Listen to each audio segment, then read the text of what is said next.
I think it's a great idea. House sitters get somewhere to stay.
Whites. Yes, it falls off him. Well, I thought it was.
Oh.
All right.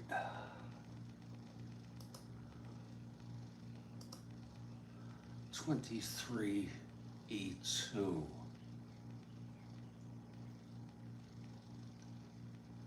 23E2.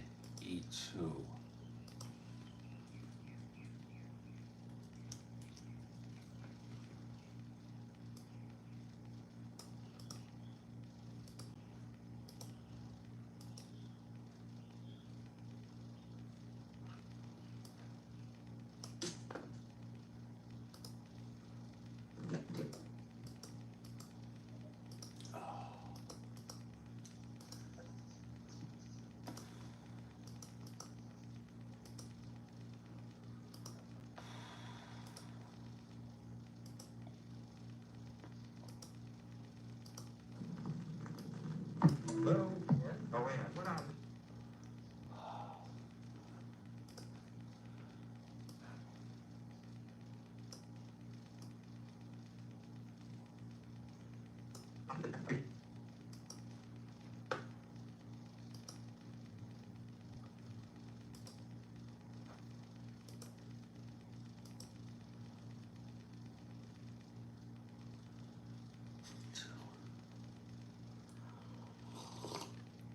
Oh.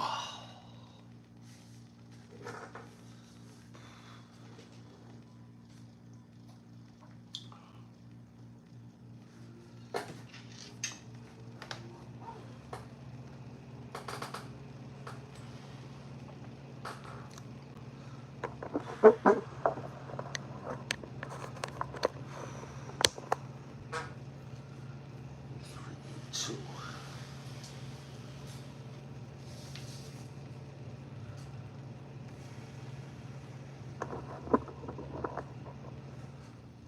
Three, two, good.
Oh.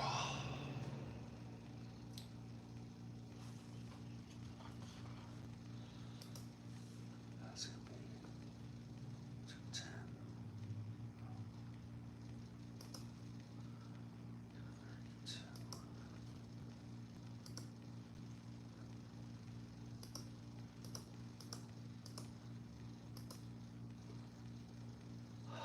Nine, 10, 11, 12, 13, 14, 15.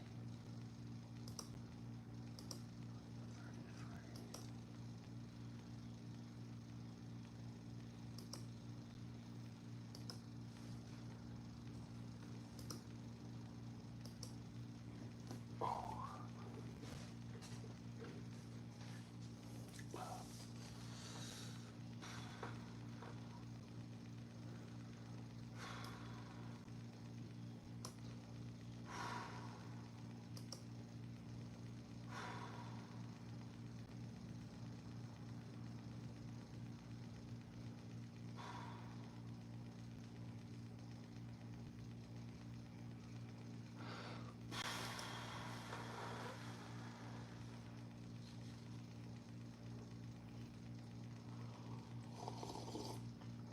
Ah, 23, 2.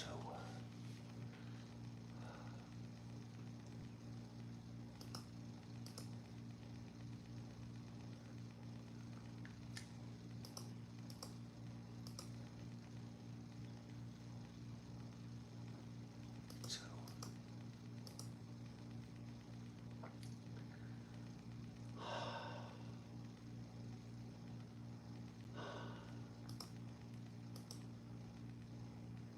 2. Okay.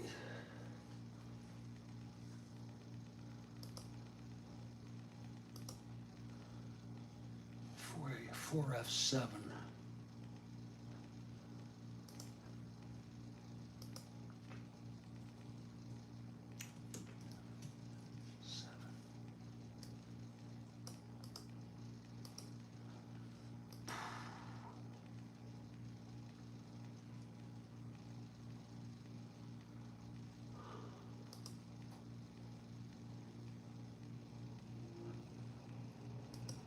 4F7.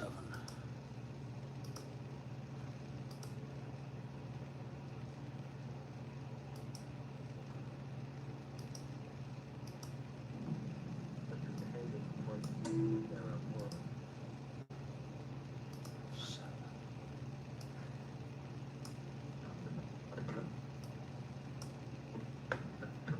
4F7.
me see. Get the roll here. Last 2 days.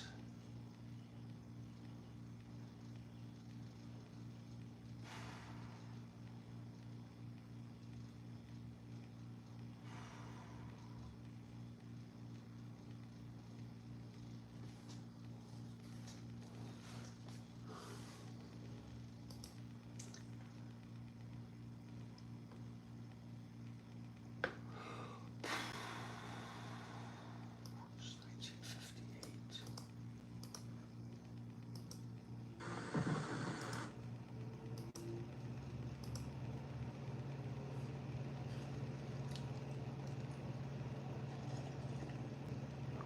Ah.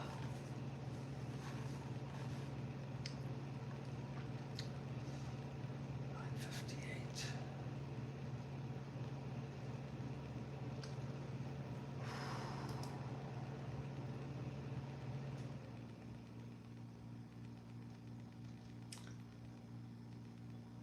I'm just doing JFK uploads and trying to not lose my mind.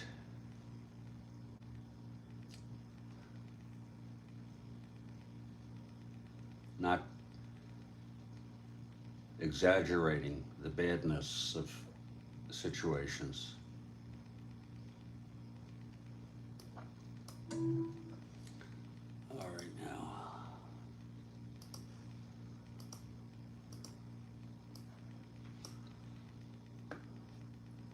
This is a movie called The U.S. Senator John F. Kennedy Story, 1958.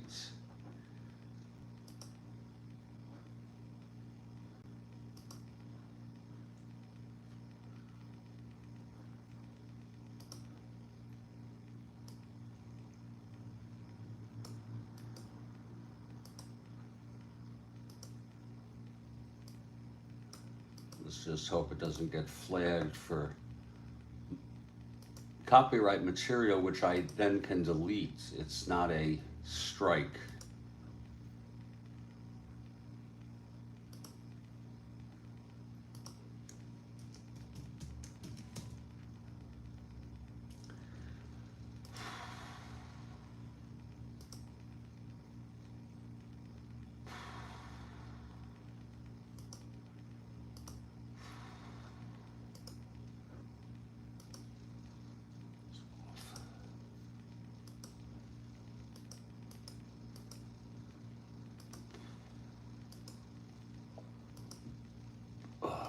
Those flags are not strikes.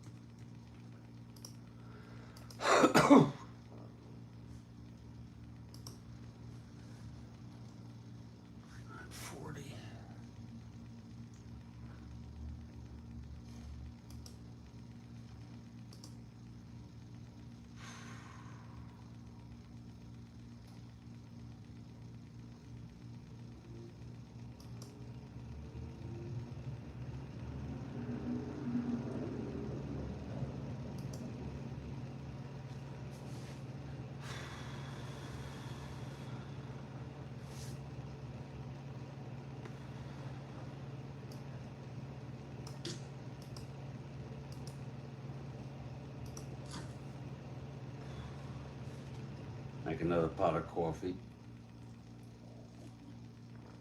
I'm not gonna even think about Strat-O-Matic, especially on Super Bowl Sunday.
40. There we go. Let's hope for the best.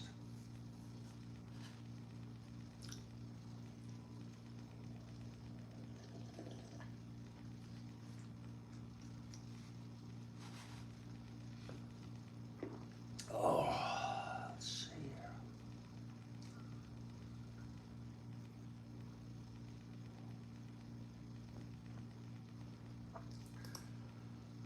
Let's see. Films.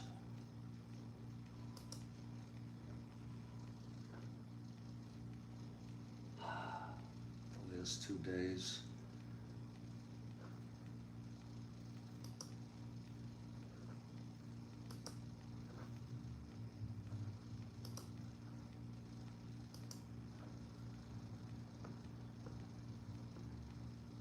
There it is.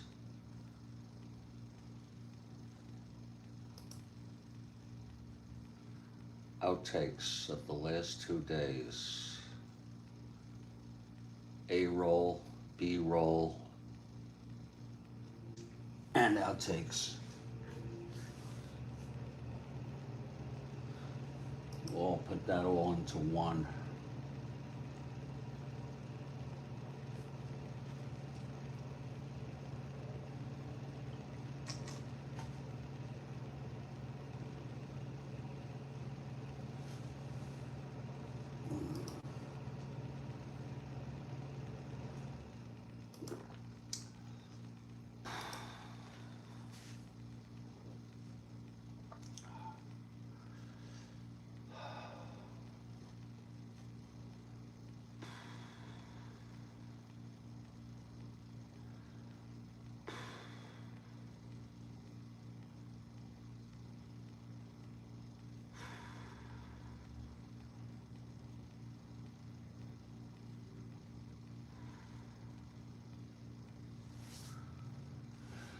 Let's see here.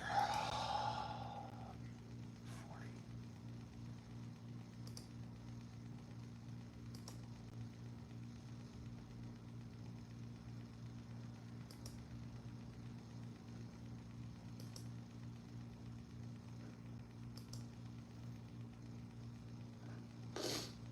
Let's see. Oh. Fucking.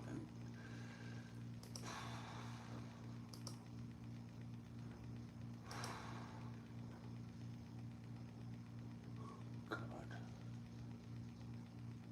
This is not even worth uploading. This thing. Hate that.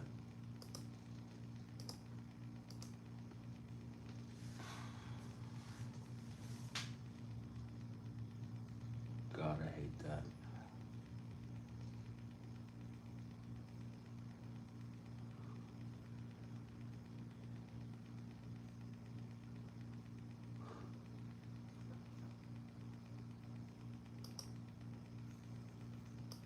Hate that. I'm done with this shit for today.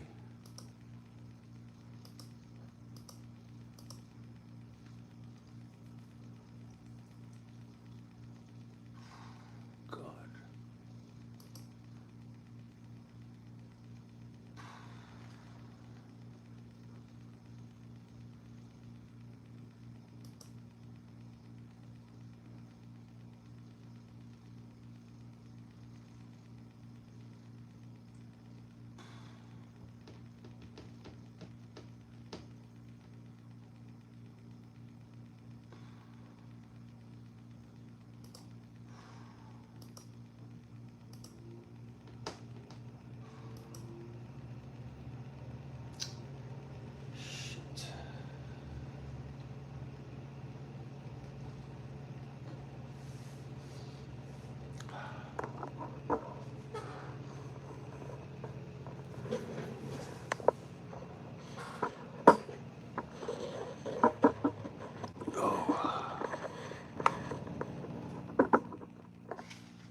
some pretty birds.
Oh.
Oh.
Maybe I will try to at least set up a game.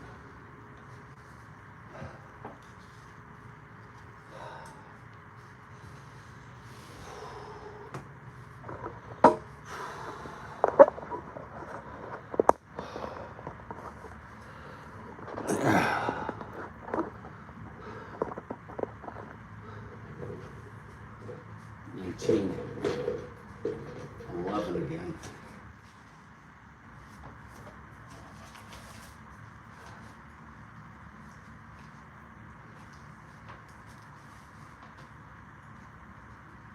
This is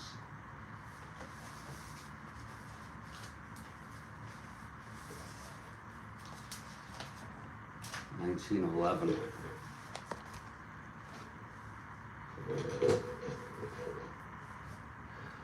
Chicago White Sox at the St. Louis Browns. Maybe I can do this to distract myself.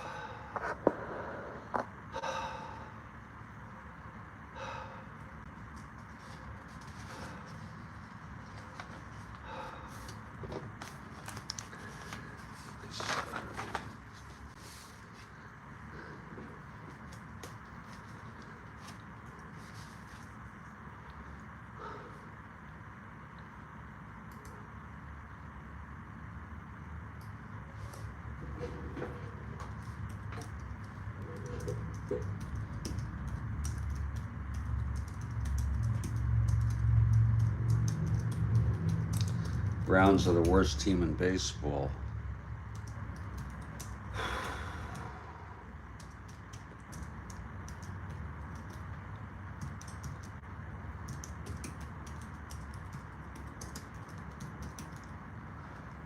Sure beats the Super Bowl.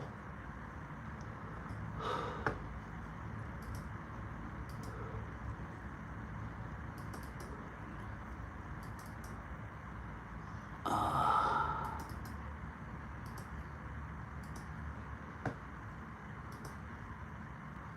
1911.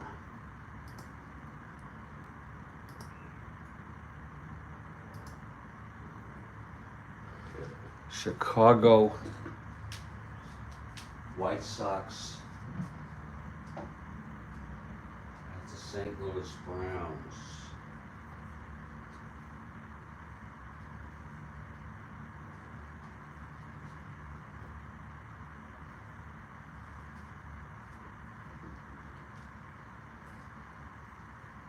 Keep myself from going out of my mind.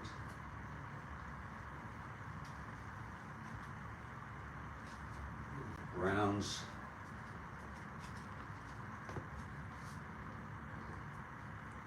and the White Sox.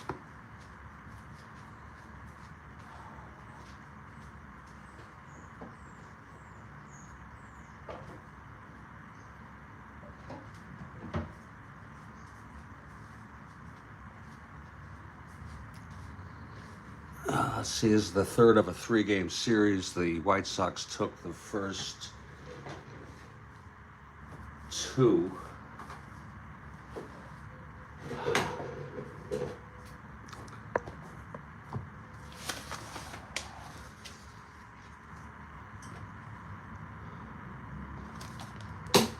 Oh.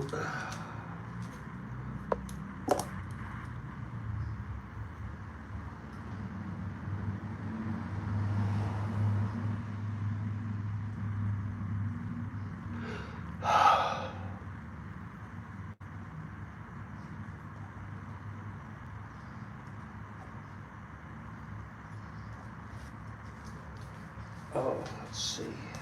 419. 418.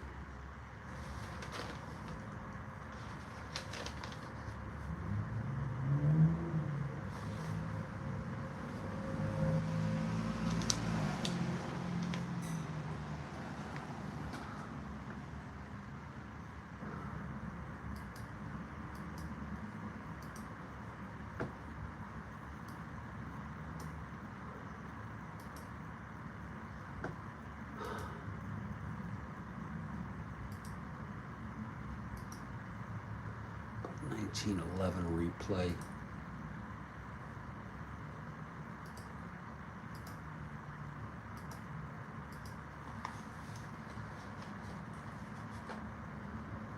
Let's take a look here. 1911. Chicago played the Browns on the 16th, 17th. They were off the 18th, and they played the final game the 19th. There it is.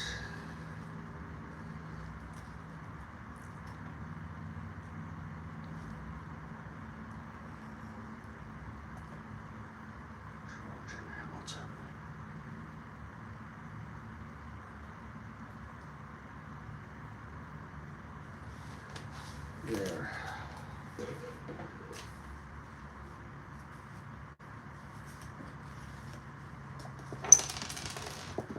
Take my time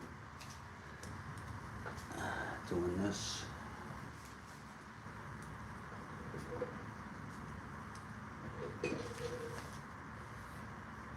Oh, 1962. 1911. Good thing I have these handy.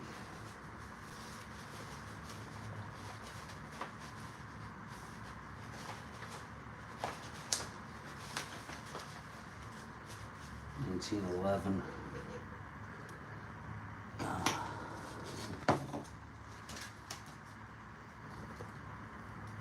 1911. Ballpark effects in St. Louis.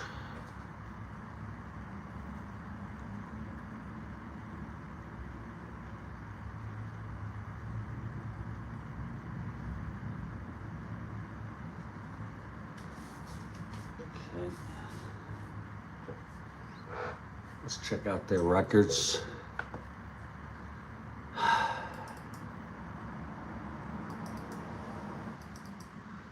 We are early on, April 19th. The White Sox are 3-2. One game out. They've won 3 in a row. They lost their first 2. St. Louis 1-5. Wow. 3 1/2 out. And they've lost 4 in a row. 3-2, 1-5.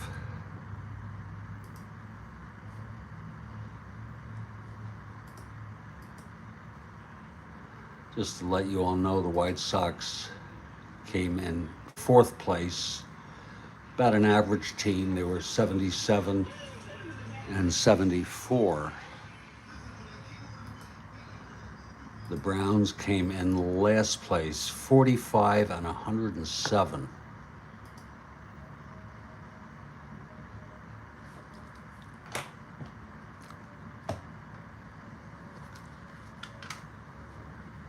Oh,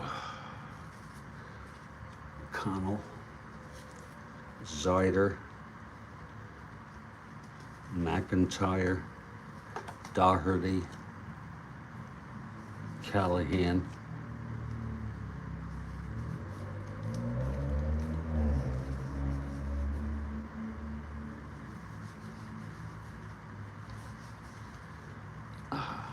looking for Tannenhill. Oh, what's the use? Lee Tannenhill.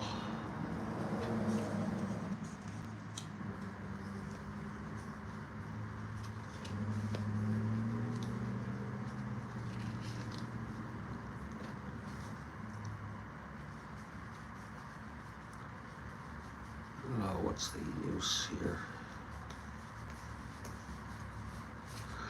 Maybe he's on another team. 1911. He's got to be here.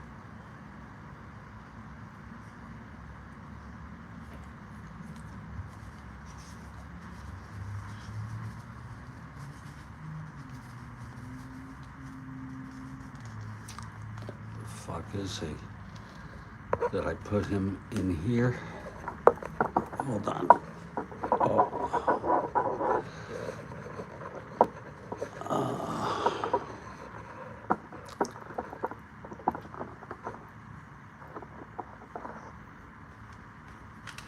That really sucks.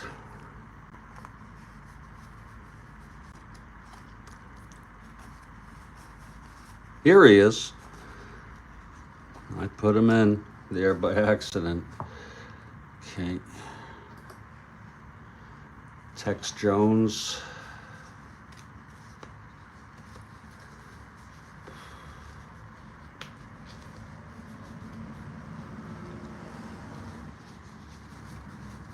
Can't find Tex Jones. There he is. You know, when you get in Fred Payne, when you get away from this, Jim Scott is the pitcher.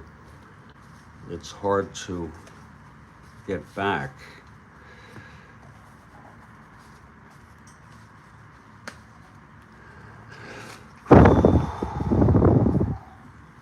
The 2WR.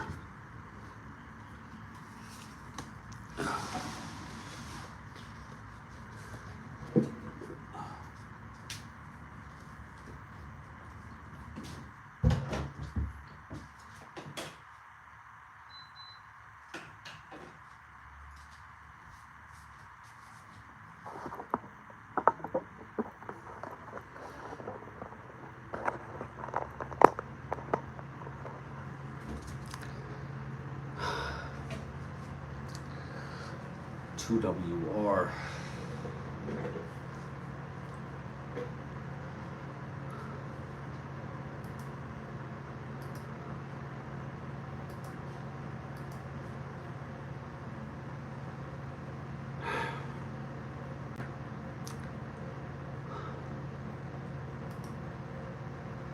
There.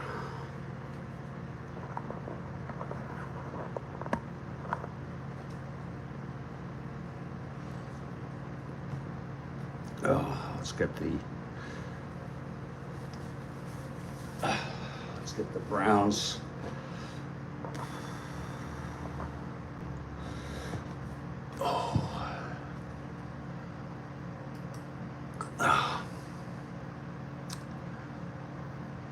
White Sox won this one 6-3 real world.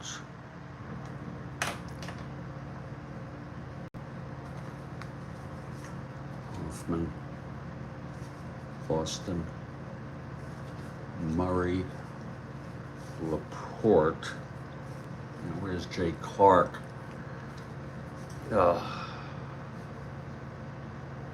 Wonder if that's Nidge Clark. Yes.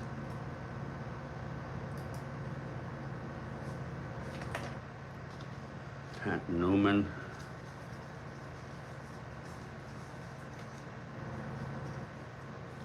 Gus Williams. And Wallace. Let me get Gus Williams.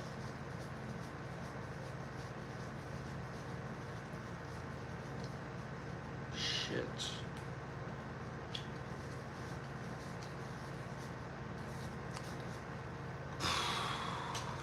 Christ. 1911 had 29 at bats, a 269 hitter. We'll just go with someone else.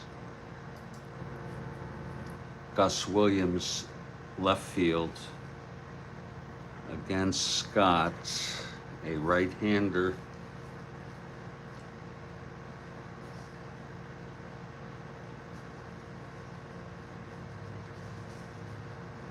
I'm not going to use a nameless player or anything like that.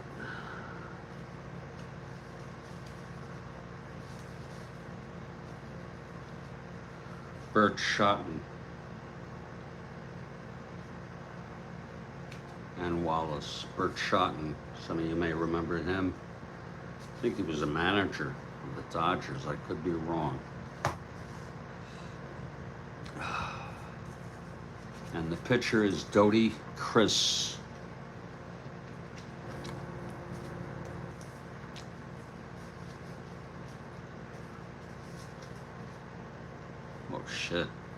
Cody Chris also has a hitting card.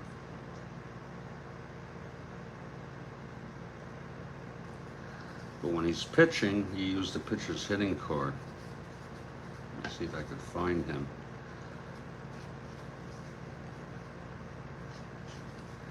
My Lord.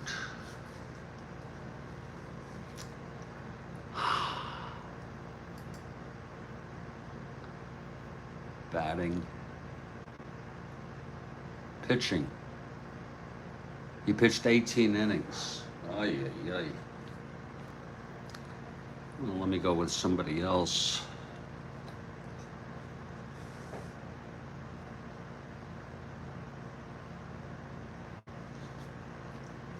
It's ridiculous.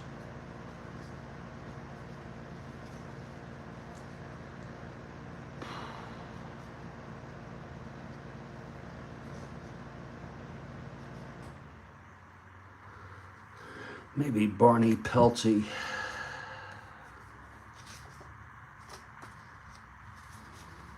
Let me just check. That's a pain in the ass.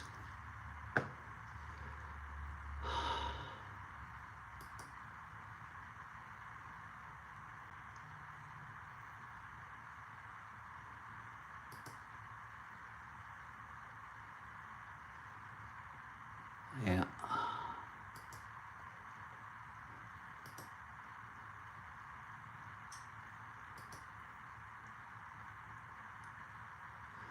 Yeah, we can use him. Okay, that's what we'll do. Barney Pelty. And he is a 2WR. You got to be careful. They do some weird things using people for pitchers.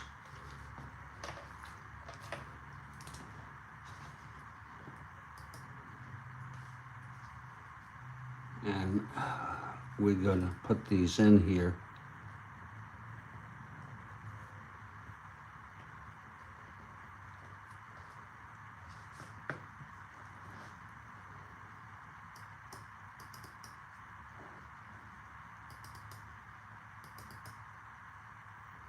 Scott and Pelty.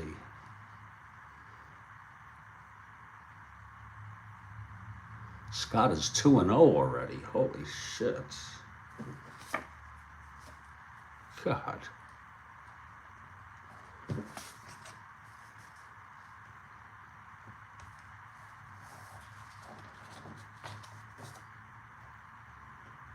Pelty has no record. I want to make sure there's not a second Scott in here.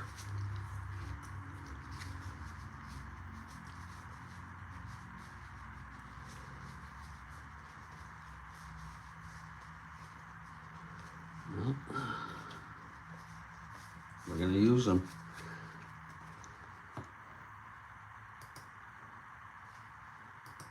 I can just check here on the White Sox. This guy's Scott.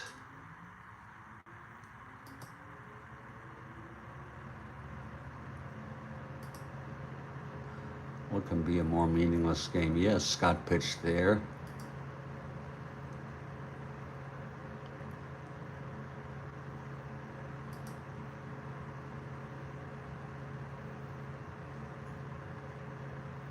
God, he must have got some wins in relief. Let me take a look here.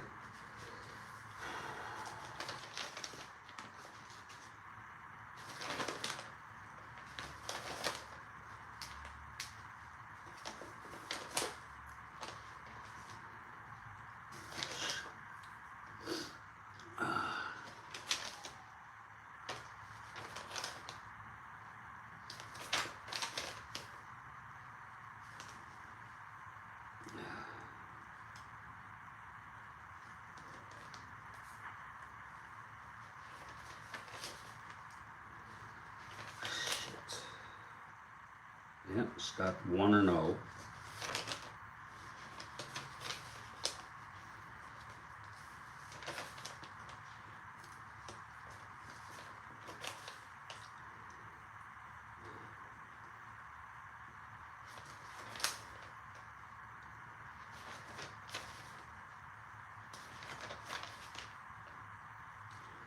This is impossible. He won on the 17th, 2-0.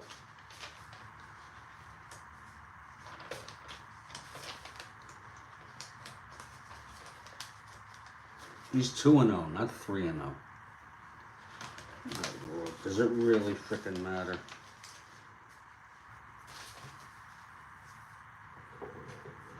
I don't know how I got him for 2-0, 3-0.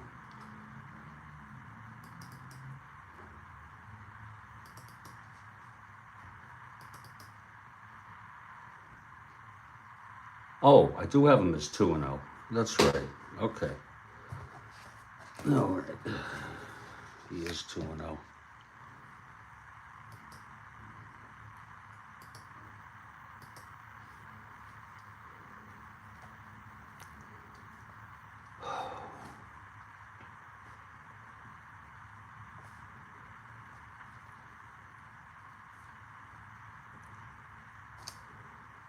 I'll go through the lineups as I enter them.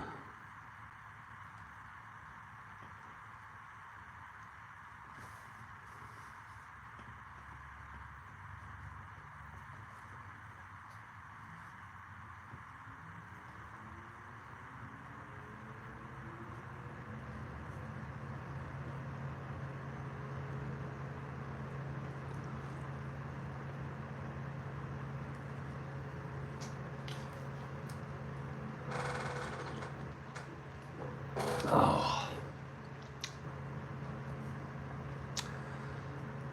Okay. For the White Sox, it's Amby McConnell leading off at second base.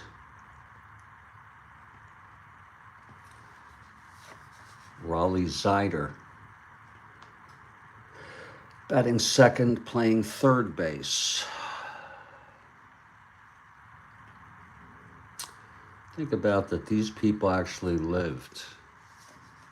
Matty McIntyre.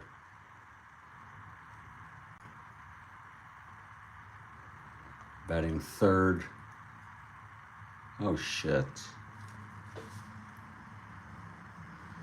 Oh shit. I put him in the wrong order. Daugherty, Callahan, and McIntyre goes here. So that's easy enough to fix.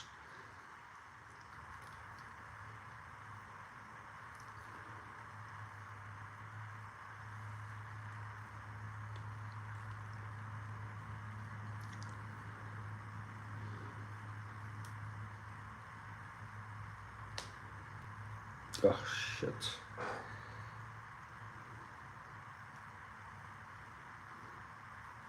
There. Okay, so it's Zeider batting third. We'll put him in shortly when that dries. Now Daugherty batting fourth.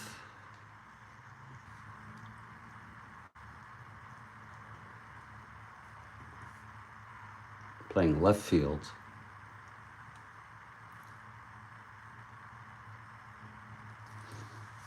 Nixie Callahan. He also goes by Jimmy. Right field. 4 plus 2, 10.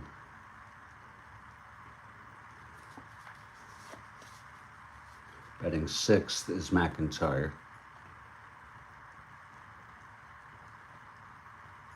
Center field.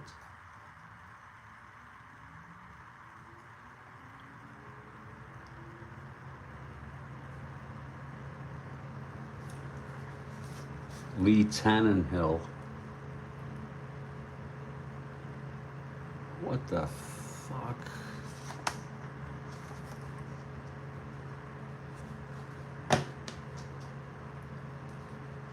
Oh shit. I'm looking at the wrong date. My God. For this lineup. Jesus. Can you believe? the shit that I go through.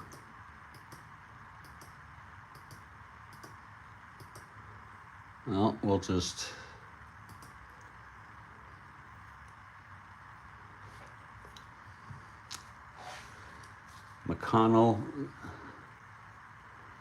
McIntyre does go here. I gotta set this up again. God. McConnell, Zider, McIntyre, Doherty, Callahan, Tannenhill, Tex Jones, Fred Payne, and Scott. Okay, so this is second. Zider at short. My God, what a frickin' pain in the ass.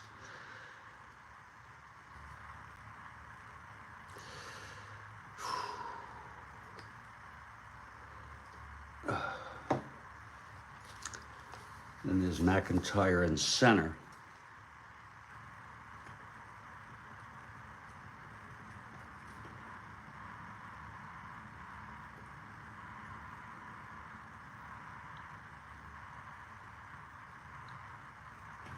Doherty in left. Callahan in right. And Tannenhill will go here. We're gonna get this right.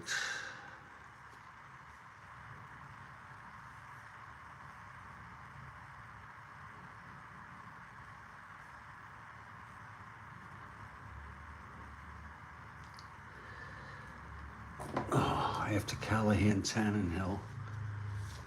Tex Jones at first.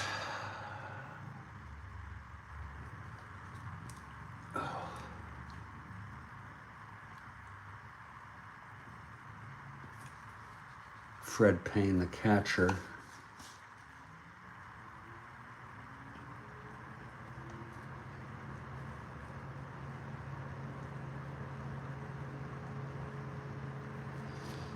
Be a 0. So let this all dry here. We'll go back to fix that. We'll get it right.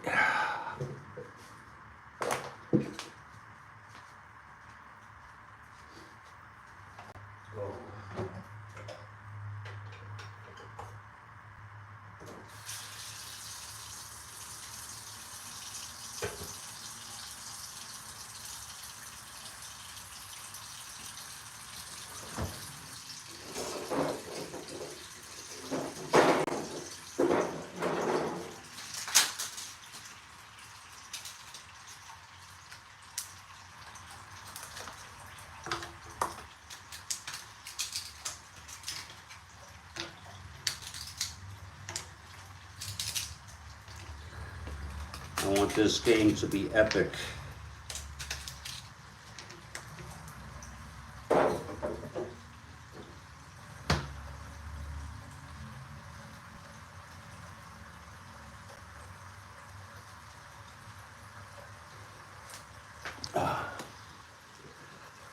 Okay, Zider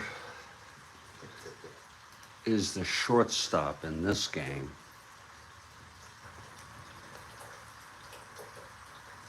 388. 388. Can you believe that?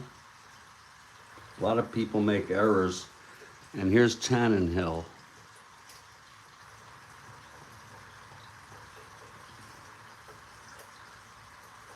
Third base.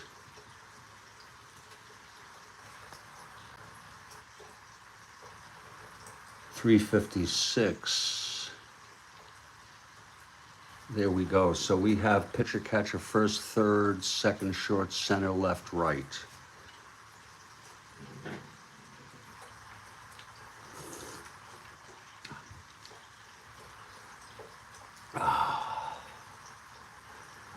And now for St. Louis, Danny Hoffman.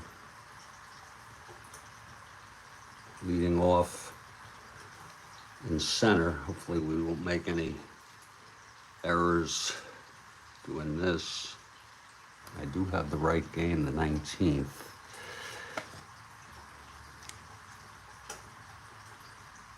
Yeah. Jimmy Austin.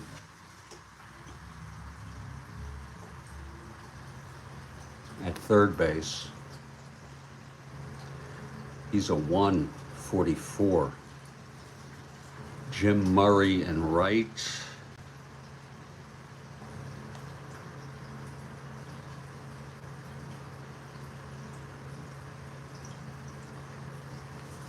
Frank Laporte at second.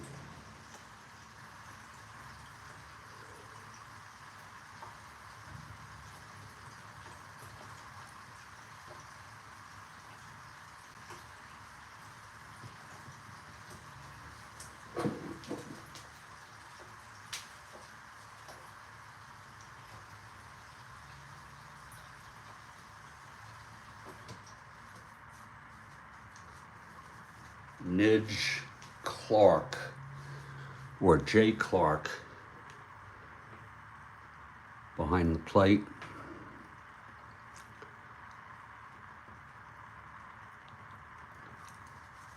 Patrick Noonan,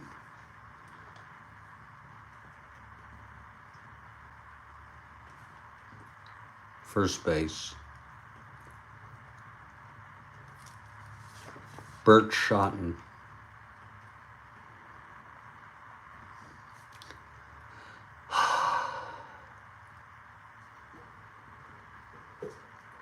in the left.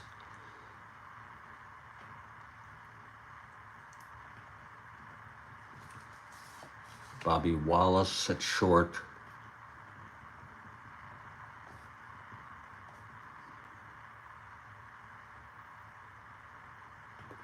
And that's going to be pitcher, catcher, first, short, second, third, center, right, left. And here's your lineups.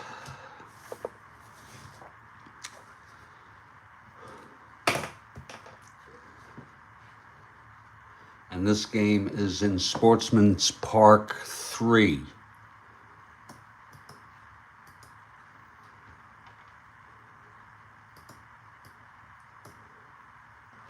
Sportsman's Park 3.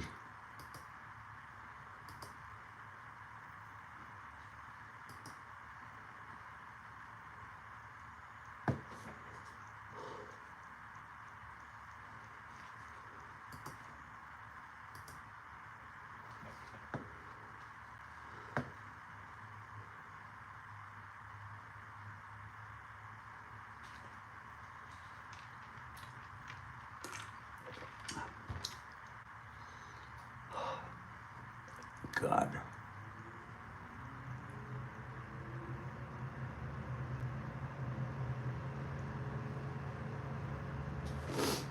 Oh.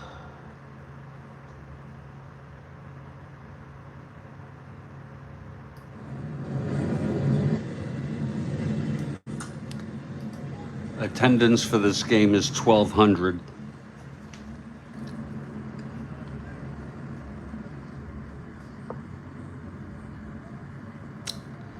My guess is that's an estimate.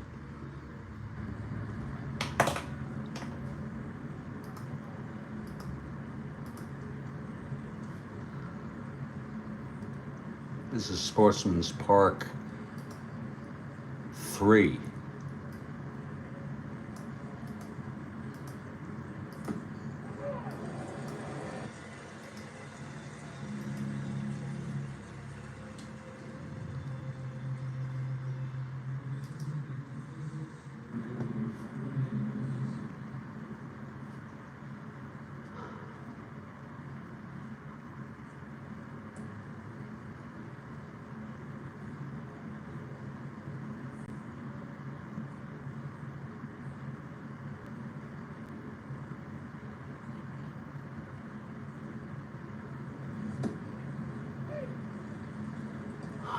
I can't find it. They've changed that stadium so many times.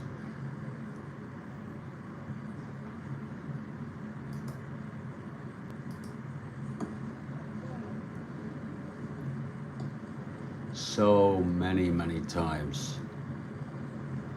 So we'll just be satisfied to check out the players.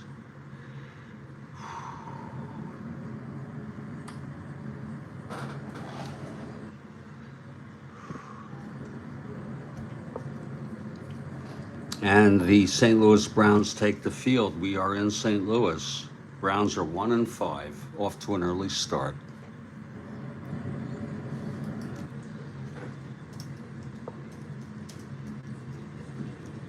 Barney Pelty on the mound.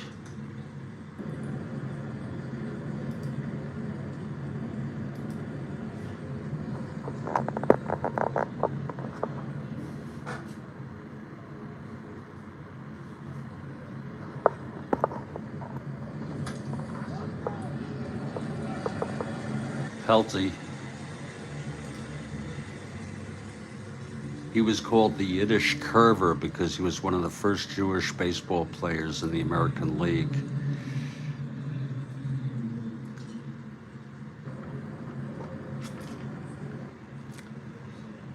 He died at age 58.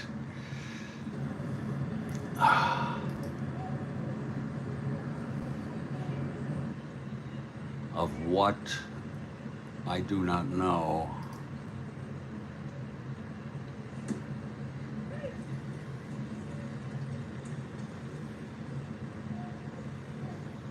His parents immigrated to the U.S. from Prussia at the age of 17, when he was 17.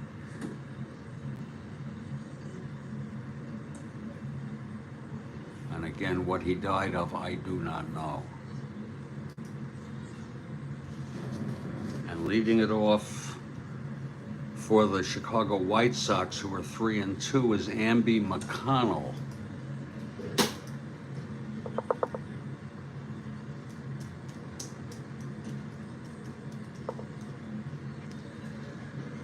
Amby McConnell.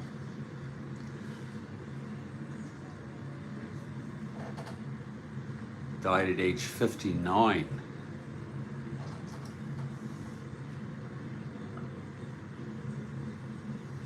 He hit into the first unassisted triple play in baseball history. Good morning, Joel Horland.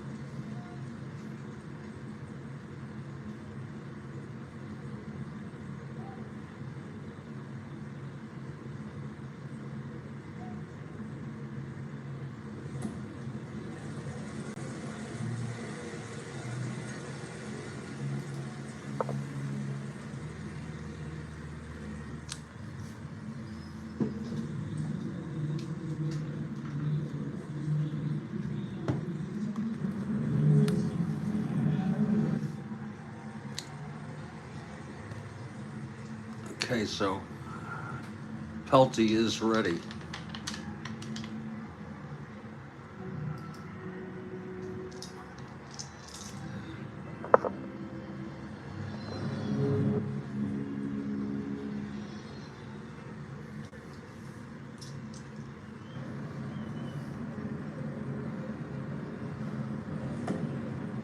Okay, here's Pelty, the windup.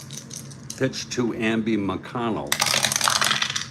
That's 6'10", left-handed, grounds it to short X. That'll be for Wallace, 252. If he can't get it, it could be trouble. 16-2. He throws him out. So Amby McConnell grounds out to first. And here's Raleigh Zeider up to the plate.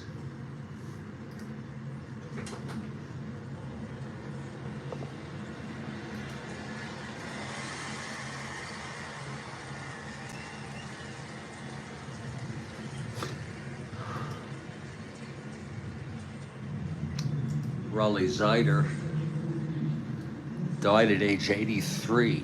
He lived a nice long life.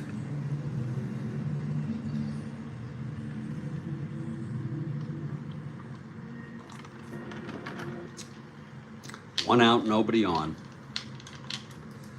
Pelty winds, and the pitch, 5-6 right-handed, flies it to left for Schotten.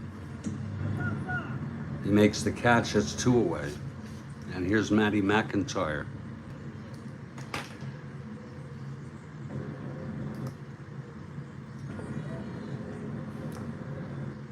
Matty McIntyre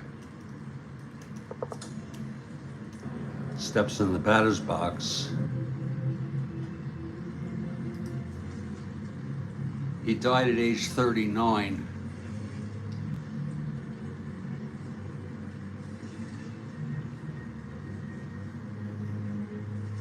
He died of tuberculosis, a common cause of death. Bill Ivamy, I thank you. A cerebral hemorrhage for Barney Pelty. Here's McIntyre, who died of tuberculosis, age 38. Here's Pelty now. 3-7 right-handed, flies it to center, and Hoffman is under it. He makes the catch.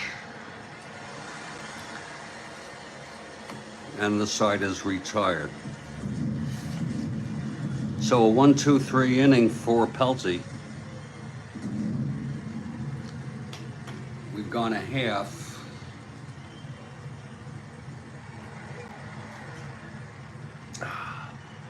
It's the White Sox nothing, and the Browns are coming up. Here's Jim Scott, already 2-0 on the season.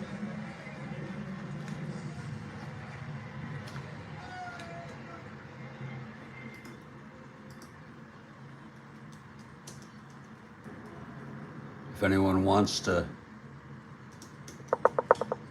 do what I'm doing, feel free, and I'll read your text, but I'm looking these people up. He died at age 68. That was about average. He died at age 68. That was about average.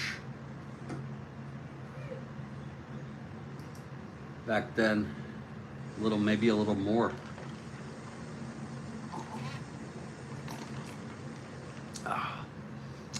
And Danny Hoffman leads it off.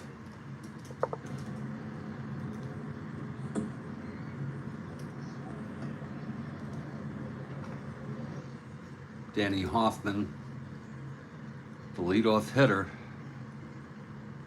died at age 42.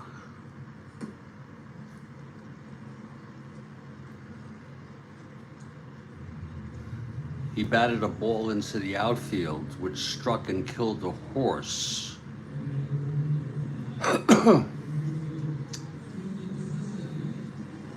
This is when he played for the Springfield Ponies. That's a coincidence, isn't it? Lord. My Lord. Okay, Scott is ready. Facing Hoffman. 3-7 right-handed, walked him. So Hoffman is on. 1-17. 1-15 being held. And here's Jimmy Austin. He had 81 at bats, and he's playing here. He was in this lineup, real world. Here's Jimmy Austin now.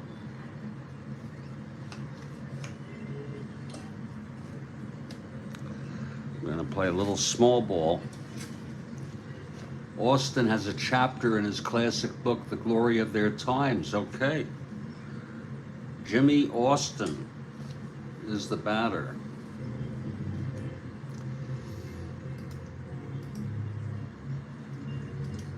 That's a great book. I used to have it. I don't know what I did with it. Austin died at age 85.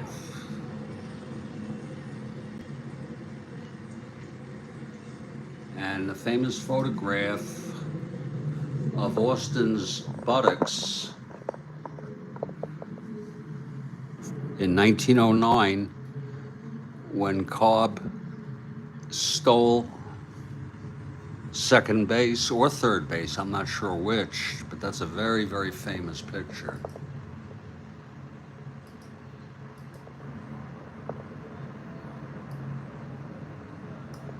And that's Austin right there.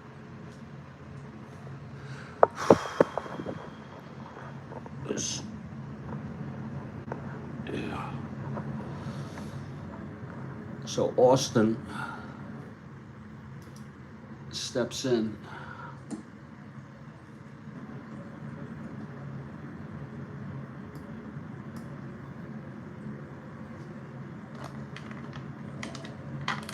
He is an A bunter.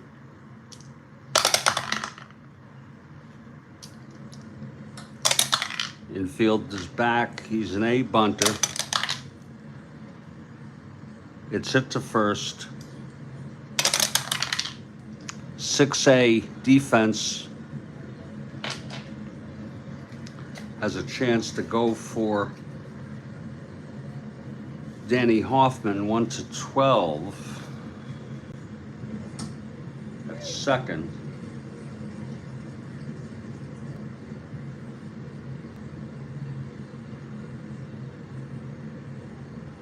-4, 1-8. And the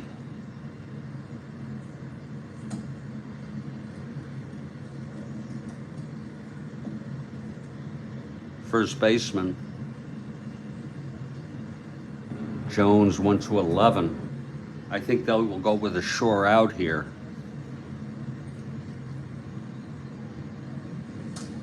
So Austin lays a sacrifice and Hoffman goes to second base.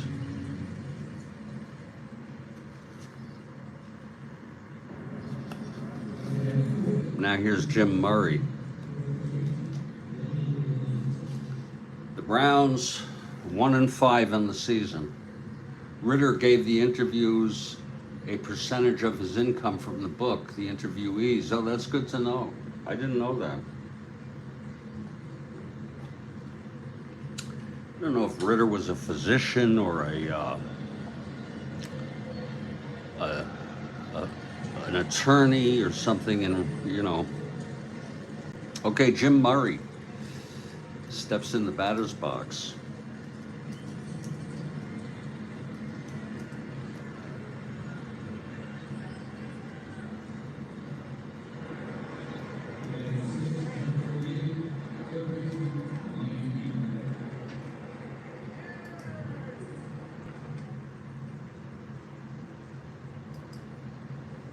Jim Murray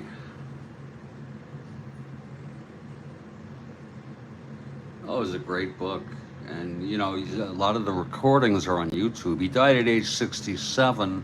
Jim Murray did. Born and died in Galveston, Texas.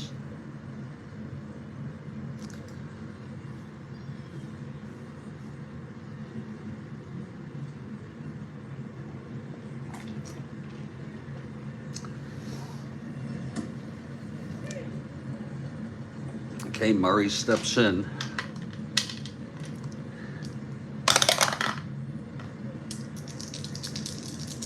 Here's the pitch from Scott. 5-5 right-handed and home run. He's got the power, 1-3.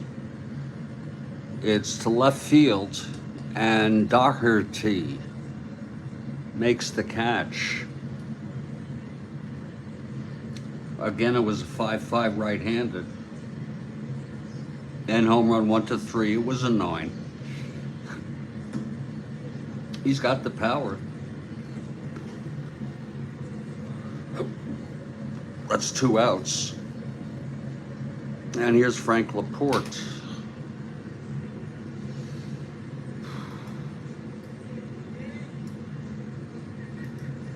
Crowd of about 1,200 here, watching this ball game.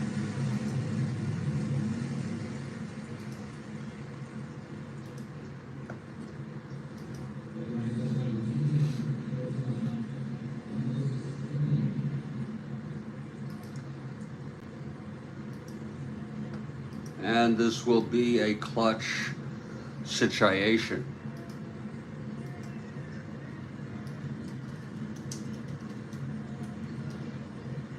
Frank Laporte, he lived a long time for his era. Well, about average, 71. He was born in Italy, died in Illinois.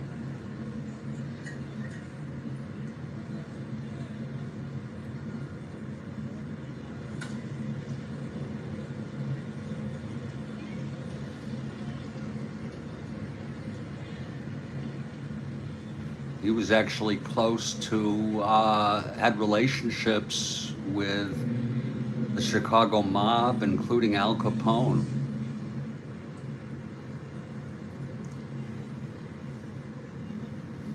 He was believed to have been a member of the Chicago outfit.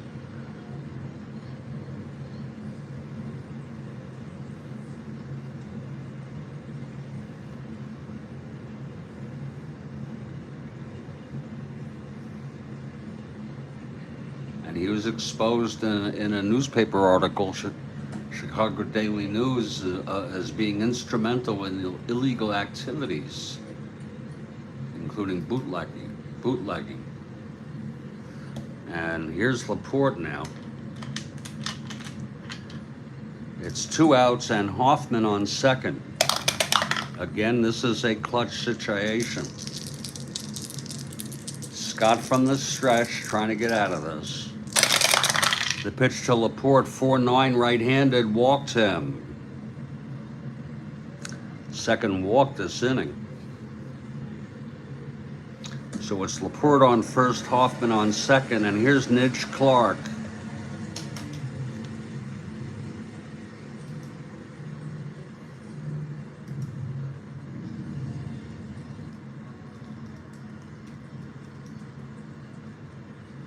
Nidge Clark was Canadian, died at age 66.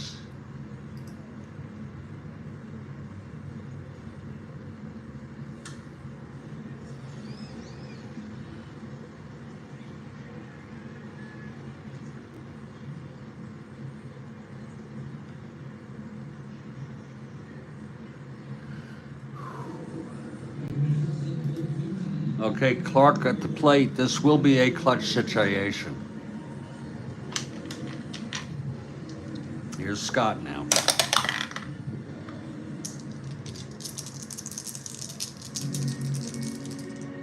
Look at that, I got white out on my nail.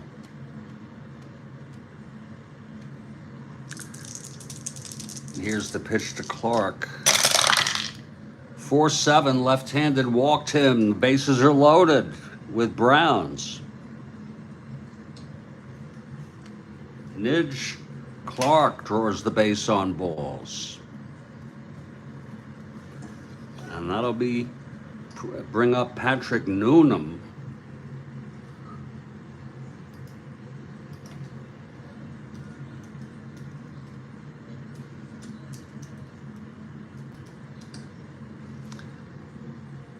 Patrick Noonan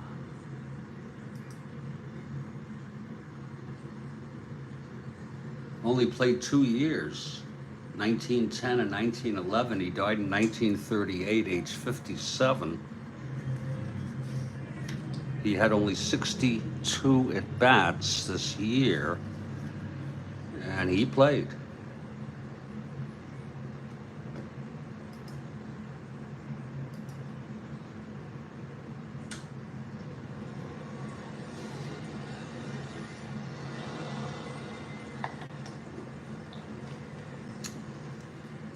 He spent, I'm reading this on Saber, as he steps up in a clutch situation. There's quite a lengthy article about him. Wow.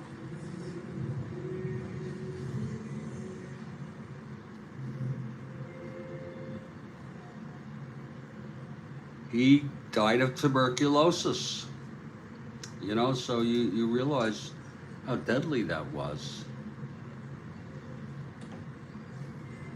You white out the fingernails so the pitcher can see the signs. Yeah, absolutely. Okay, here's Noonan. Poor guy died of tuberculosis. It's 2 outs, bases full on 3 base on balls. Scott is ready. That's a possible wild pitch. 1-3. And no, it's stopped in the dirt by Payne.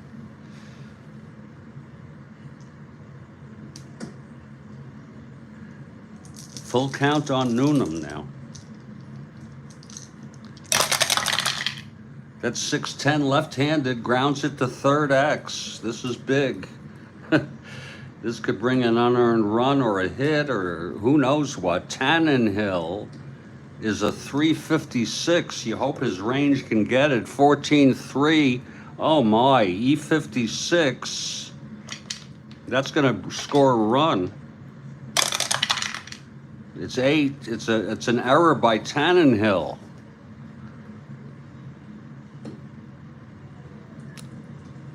A 1-base error,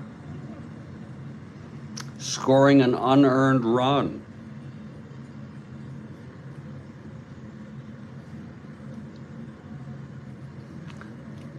Bases loaded,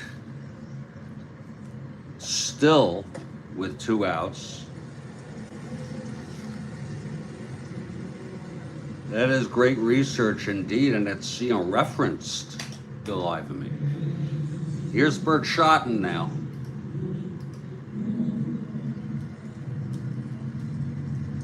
Tough inning here for Scott. Schotten died at age 77 in 1962.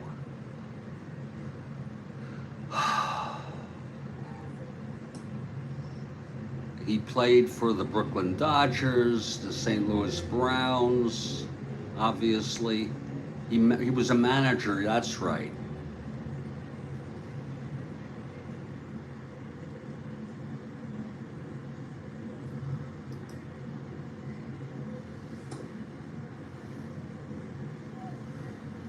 And he was believed to be the last manager to wear street clothes. Connie Mack did the same thing, but they both managed the same day, October 1, 1950, but it was believed that Bert Schotten's game went later. Connie Mack, of course, wore a 3-piece suit, I believe. I believe it was 3-piece. Like I said, business. Okay, Scott trying to get out of this. Bases loaded, 2 outs. Pitch to Schotten, 6'5", left-handed, grounds it to short X. Weighs a 388, Zeider. You believe they made a lot of errors. 3-3 base hit goes through. And that's going to be an unearned run.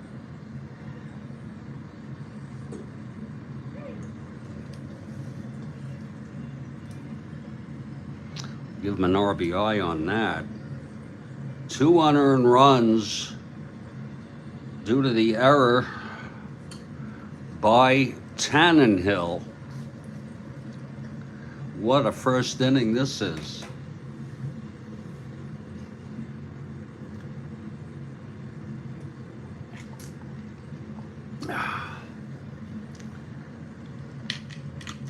Bobby Wallace now.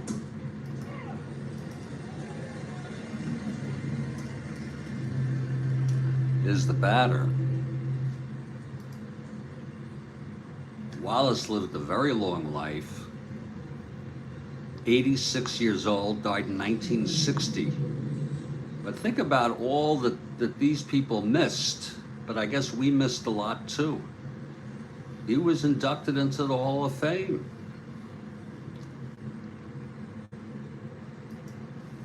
So Wallace, a future Hall of Famer, 2-0 now, Browns.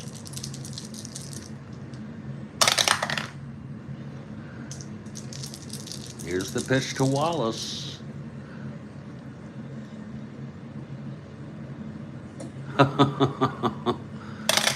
That's an interesting 2-11.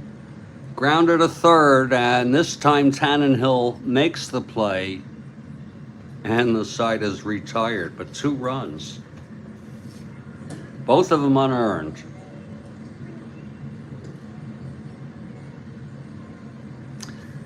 On 1 hit, an error, 3 base on balls, and 3 left on. And after 1, it's St. Louis Browns 2, Chicago White Sox nothing. 1980, Bill Ivanby provides a great anecdote. Bobby Matic, the Blue Jays manager, wanted to manage the street clothes. The Jays president, Peter Bavasi, put the kibosh on that. My name's Jeffrey Guterman, and this is the Strat-O-Matic Network. We'll be back for more baseball in just a few minutes.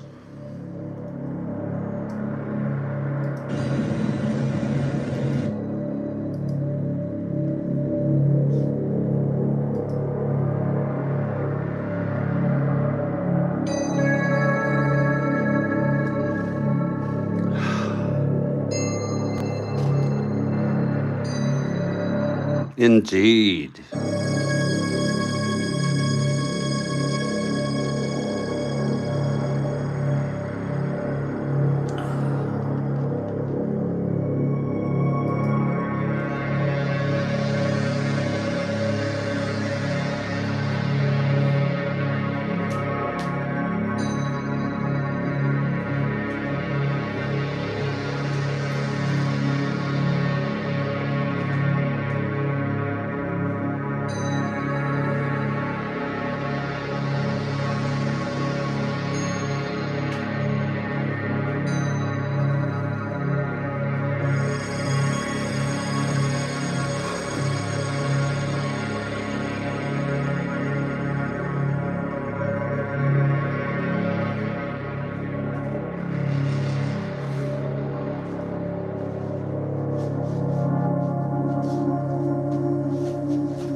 We are back for 1911 Strat-O-Matic baseball. And what a first inning it was. The Browns capitalizing on 3 base on balls, the error by Tannenhill, and then the big base hit by Schotten. The error by Tannenhill brought in a run with 2 outs, and the single by Schotten brought in a run. And we move now to the top of the second, and here's Pelty now on the mound.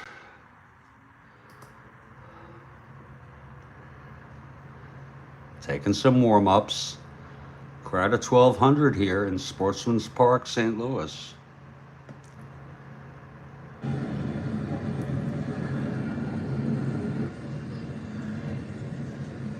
Pelty retired the White Sox in order in the first. It's going to be Patsy Daugherty to lead it off.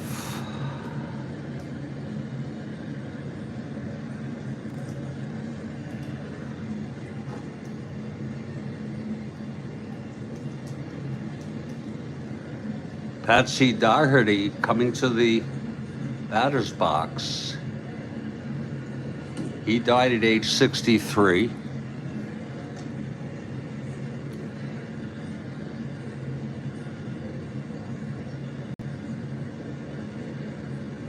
Again, about an average lifespan, give or take, for someone born in 1876. Daugherty facing Pelty. And the pitch 3-8, right-handed, single 1-6. That's going to go through for a base hit. So Daugherty singles 1-17. Forgot to figure Pelty -2 holds, and he's going to be a +1. So Daugherty had 19 stolen, a 1-17, 1-18, 1-16 being held. And here's Nixie Callahan.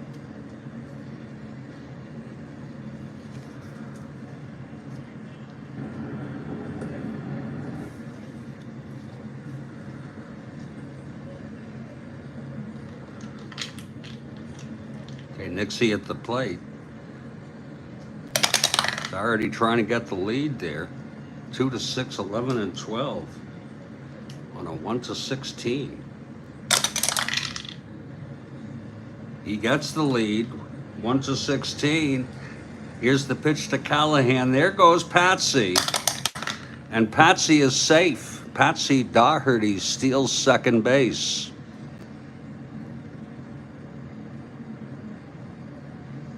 So now it's Daugherty on second and Callahan, Nixie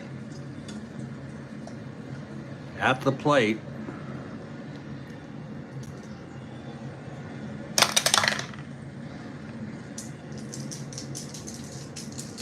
Pitch to Callahan. That's 4-6 right-handed, double 1-4. That's a re-roll. It's got to be flat as a pancake, folks. So we're going to re-roll that. 3-5 right-handed, base hit Nixie. And Daugherty rounding third comes home. And that makes it a 2-1 ball game. Just like that. 2 singles. The lead off by Patsy Daugherty, stole second, came home on Callahan's base hit. Now Callahan is on 1-19, 1-20, being held 1-18. And here's Lee Tannenhill, who made that a costly error. 1-18, 2-6 and 12. He gets the lead. 2-6. He gets the lead. It's going to be 1-18.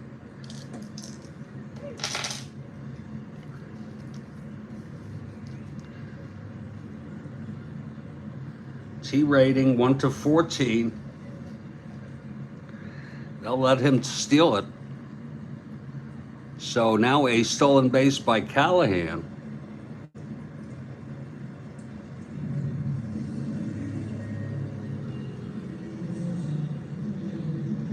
I forgot what the T rating rule is, if anyone wants to remind me. Is it a 1, 2, or 3?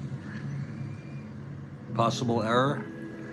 So Callahan on second. And a full count on Tannenhill. Kathy Harden for the White Sox. That's the pitch to Tannenhill. That's 2-9 right-handed, grounds it to short, A.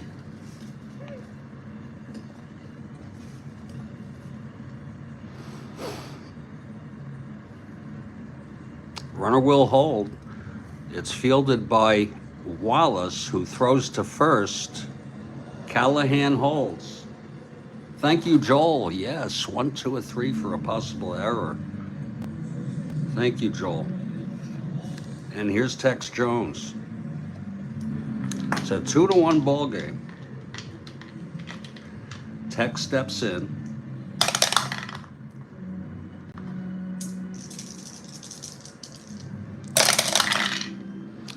That's 4-8 right-handed, walked him.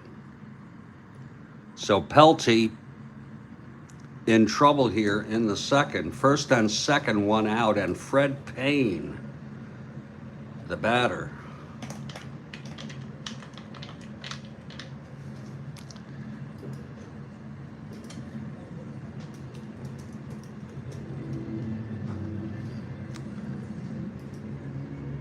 Died at age 74.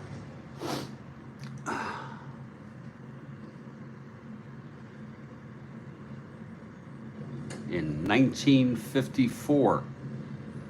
I actually was 75. It's Jones on first, Tex Jones, Callahan on second, 1 out, 1 in.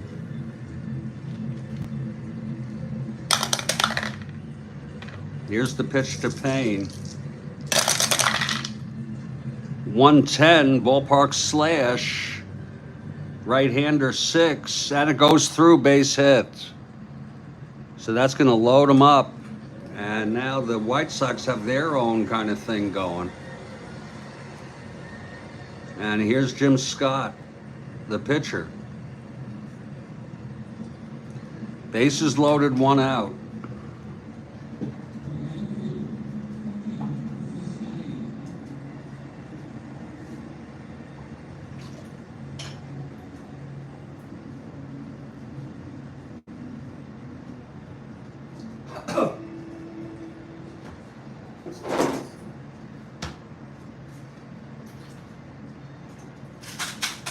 Just fixing up my iced coffee.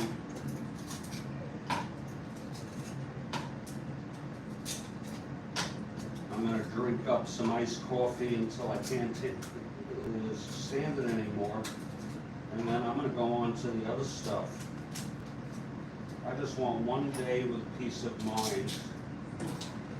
And this is pure fantasy, folks. This is me escaping the realities of my life. And I invite you to join me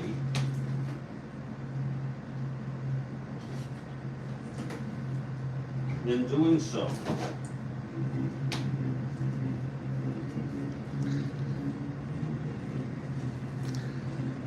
Okay, it's bases loaded with only 1 out. The infield is back for a double play. It's always a crapshoot.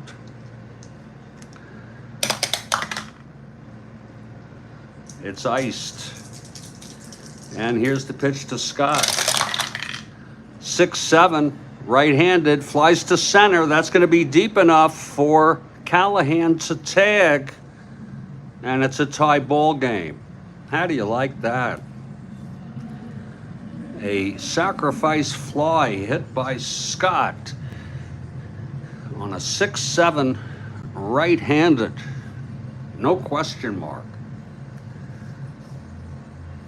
Now it's first and second with 2 outs, and Amby McConnell comes up, grounded to short in the first.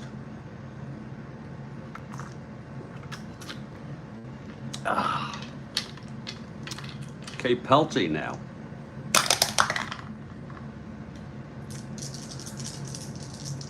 The pitch to Amby. 6-3 left-handed fly ball left X. This could be trouble. Whoa, Schotten, 222. Trying to get under that, trying to get to it. 13-2, that's going to be an E22 Schotten. Oh, Lord. E22-11, he should get that. No, it's a 2-base error for Bert Schotten. My Lord.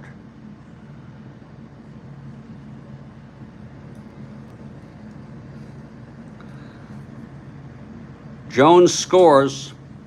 It's unearned. And Payne goes to third, and it is a 3-2 game. Wow.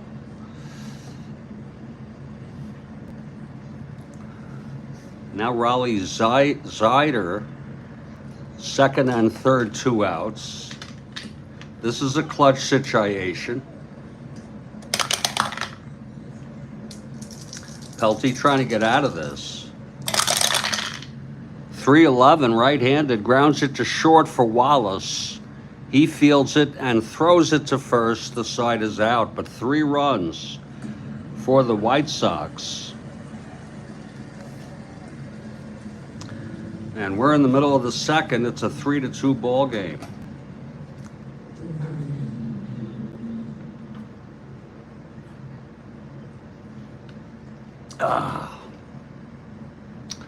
Okay, here's Scott now. Quite a first inning and a half of baseball here. It's going to be Scott Pelty leading it off, the pitcher. I'm sorry, Barney Pelty. Oh, here's Scott, 5'9", right-handed, struck him out. 1 down. Forgot to look to see who was used in this game in real world, in the relief corps. No one. Both pitched complete games. White Sox won at 6-3, as you can see. 1 out. Here's Hoffman now. He walked and scored. He scored on the error by Tannenhill. Scott winds and deals. 1-6, grounds it to first. Scooped up by Jones. Takes it to the bag, 2 outs.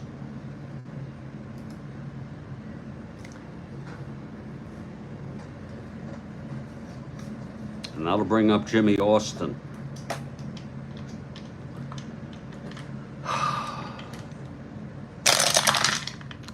1-8, right-handed, struck him out. So Scott throws a 1-2-3 inning there in the bottom of the second.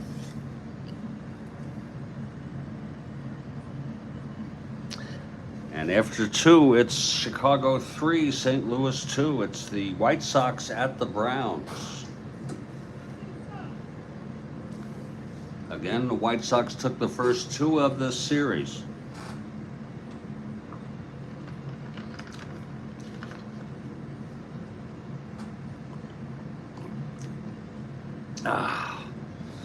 And Barney Pelty takes the mound for the Browns. And it'll be Matty McIntyre to lead it off. McIntyre flew to center. 4-11, left-handed, struck him out. First strikeout for Pelty. And Patsy Daugherty singled and scored in the second. Daugherty, left-handed hitter.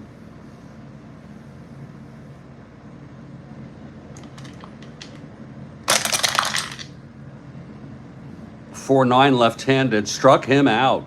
That's 2 in a row for Pelty. And Nixie Callahan, who singled and scored.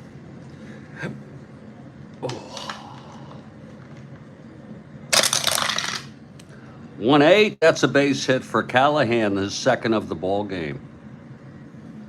Callahan on first, 1-19, 1-20, 1-18 being held.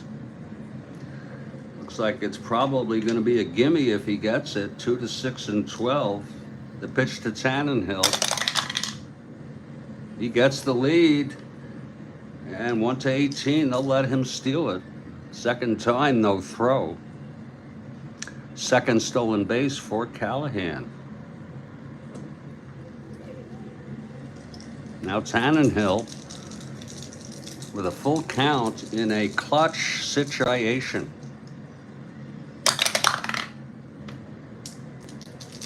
Pitch from Pelty. 2-11, single 1-11. It's going to go through, base hit. One asteroid, though. So Callahan goes to third and holds. And here comes Tex Jones. This is a clutch situation.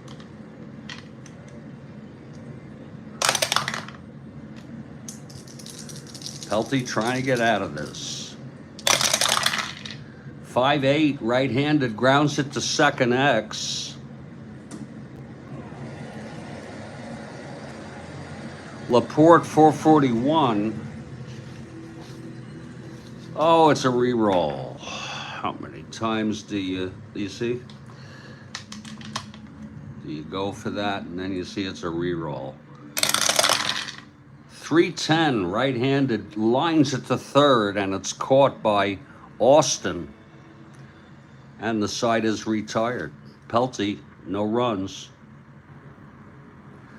2 hits and 2 left on. And we move to the bottom of the third. Jim Scott in a 3-2 ball game.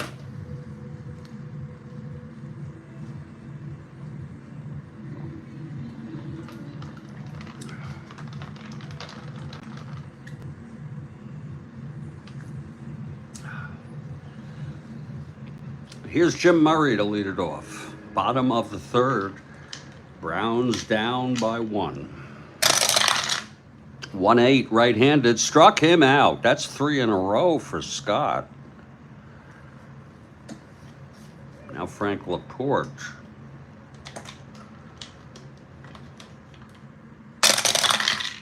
.412, right-handed, fly ball center. McIntyre is under it, 2 away. And here's Nidge Clark, left-handed hitter. 5-8, left-handed, fly ball center. McIntyre again under it. Makes the catch. A 1-2-3 inning. We've gone 3. It's a 3-2 ball game, and I'm Jeffrey Guterman. And you're watching the Strat-O-Matic Network. And this is the 1911 replay. We'll be back in just a minute.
We're back at Sportsman's Park in St. Louis.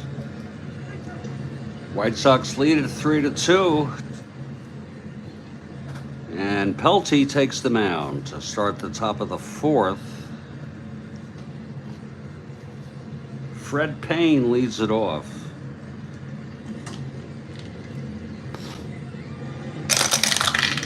Pitch from Pelty, 4-5, triple 1-9, and that's going to be a double for Payne. A leadoff double.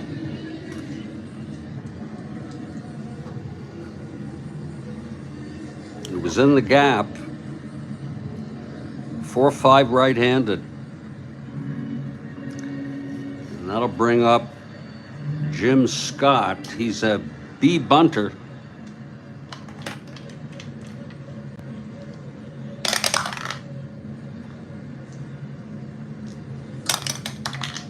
He's a B bunter.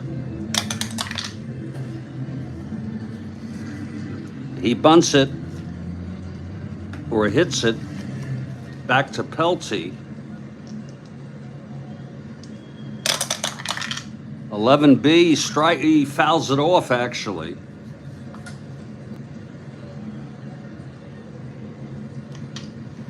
It's a full count now on Scott. Whoa, it's a possible balk or passed ball. That's a possible balk. His balk rating is a 0, so Payne on second, no outs, with Jim Scott at the plate. And the pitch 6-7, right-handed, flies it to center. And under it is Hoffman. He makes the catch, 1 out. Now here's Amby McConnell. Amby 0 for 2 reached on the 2-base error by Bert Schotten that brought in a run. Whoops. Oh, God, I hate when that happens.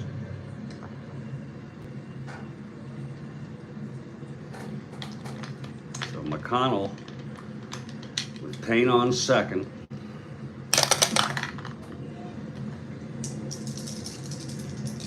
The pitch from Pelty. That's 2-6 right-handed. That's a non-clutch situation base hit, and Payne comes home.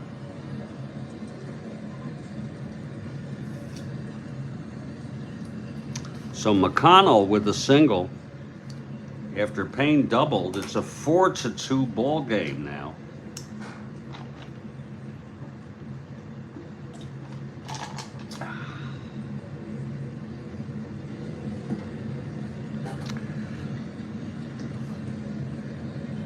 McConnell 1-15, 1-16, 1-14 being held.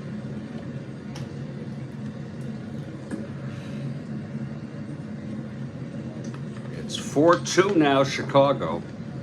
And Raleigh Zeider steps up to the plate.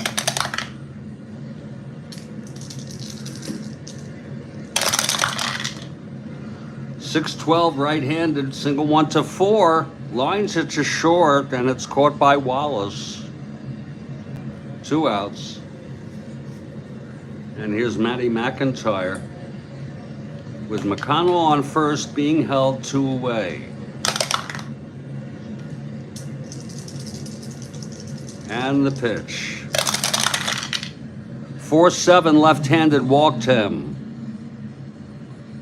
So that's first and second, 2 away for Patsy Daugherty in a clutch situation. Daugherty 1 for 2. Pitch from Pelty. 110, he hits a nubber to first, and Noonan takes it to the bag, and the side is retired. But there was a run on 2 hits, the double by Payne, and he was knocked home by McConnell. And it's a 4-2 game in the middle of the fourth. Out comes Jim Scott now, trying to hold the lead. It'll be Newnham, Shotton, and Wallace. Patrick Newnham steps in the batter's box. 2-7, grounds it to second for McConnell. Amby McConnell throws it to Tex Jones at first, 1 out. Now here's Bert Shotton. Singled in the first. 2-5, chops it to second for McConnell again. Over to Tex Jones, 2 outs. And Bobby Wallace, the batter.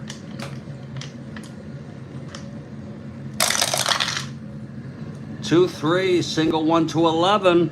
That's going to be line to short, and a pretty catch by Zeider. And the side is retired. 1, 2, 3. He's retired. 10 in order, Jim Scott. 10 Browns in order. It's 4-2. White Sox, we move to the top of the fifth. Barney Pelty. His first endurance is the 9th. Scott's the 8th. Pelty has allowed 2 earned runs and 2 unearned runs. Here's Nixie Callahan. He has singled twice and stole second each time. Pelty into the windup. Pitch to Callahan, 3-7 right-handed, grounded to short. Wallace throws to Newnham, 1 out. Now here's Lee Tannenhill.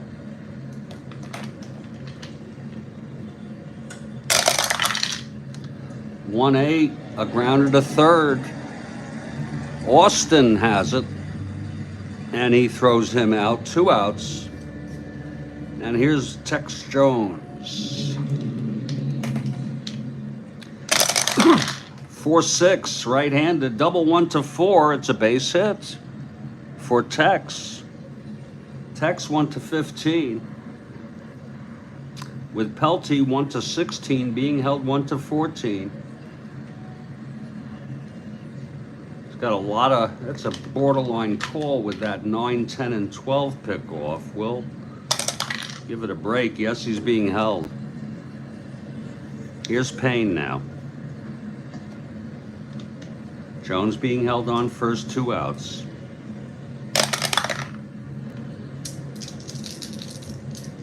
Pelty and the pitch to Payne. 5-5 right-handed, fly ball right field. That's playable by Murray. He makes the catch, and the side is retired. I just don't think I can do any more.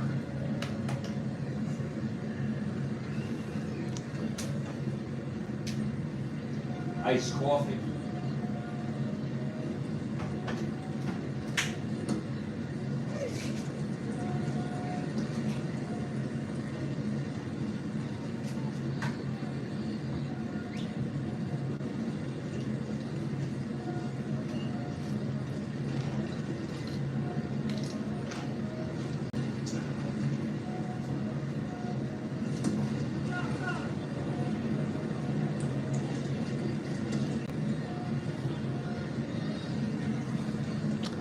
I think we've got a ball game here, 4-2.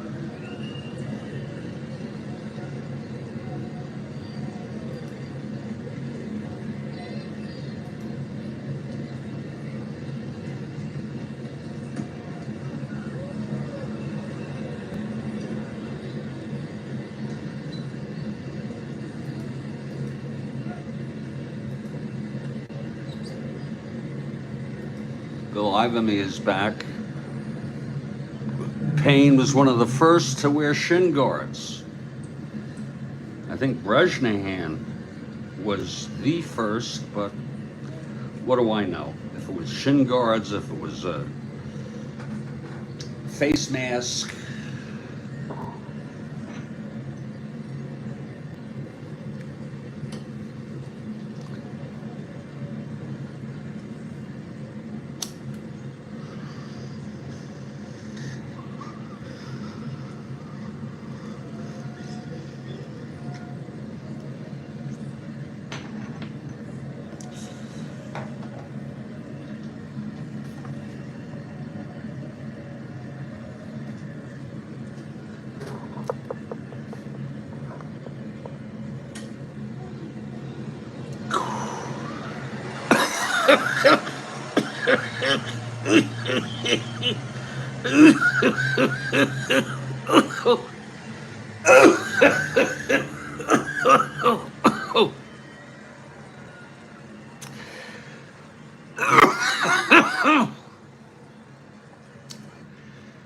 I think you're referring to Payne. Hit 8 home runs in the Texas League game in 1902. The fence was 210 feet down the right field line. Wow, where do you get this stuff, Bill? That's awesome.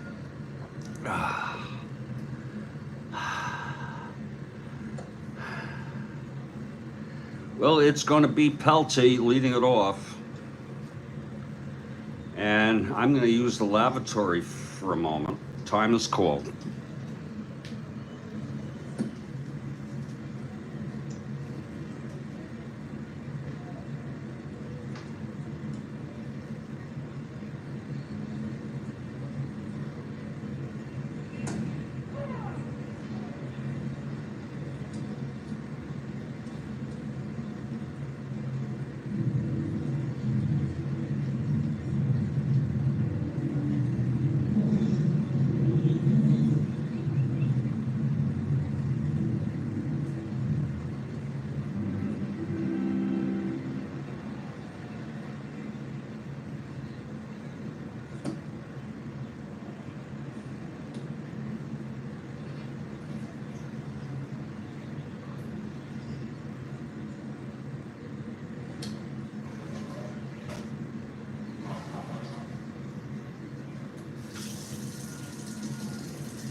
Clark is in the Canadian Baseball Hall of Fame. Wow. Clark.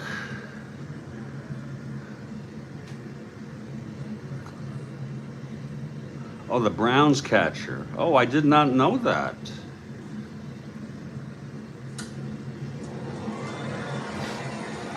That's who Bill Ivany was referring to as Barney Pelty steps in the batter's box.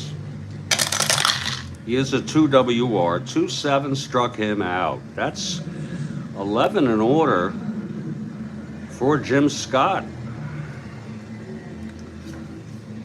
Scott was 14-11 with a 2.63 ERA. He had 26 starts.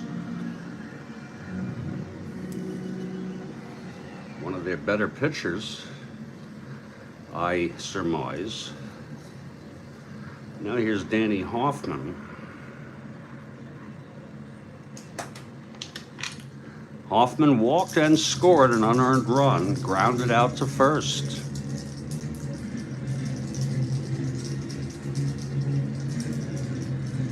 And Bill Ivany notes that Nitch Clark, got his nickname early in his career by a local newspaper because of his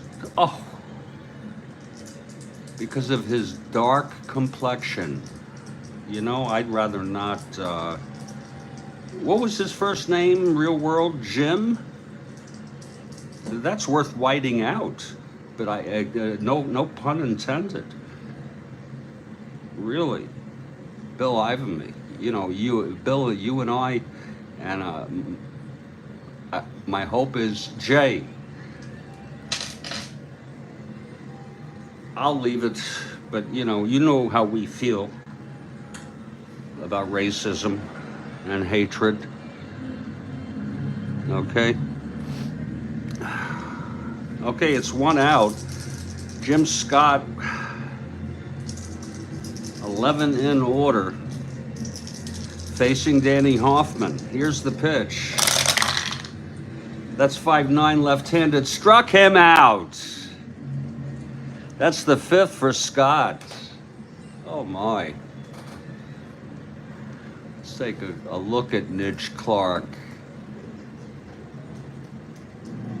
The bastards. And that's where a lot of these people got their, he doesn't look to see have a dark complexion to me. And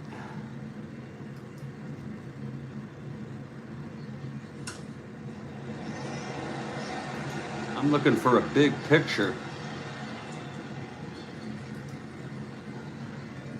I can't really get a real big picture. 51-3. That was minor leagues though, right? Yeah, Texas League. Okay. Wow. Jay Clark.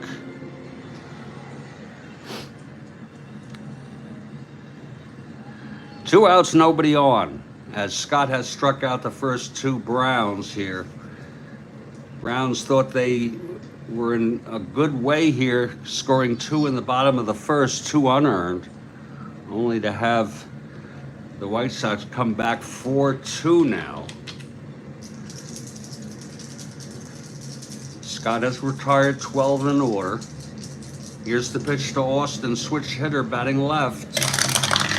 That's 5-11. Batting left-handed, flies it to right X.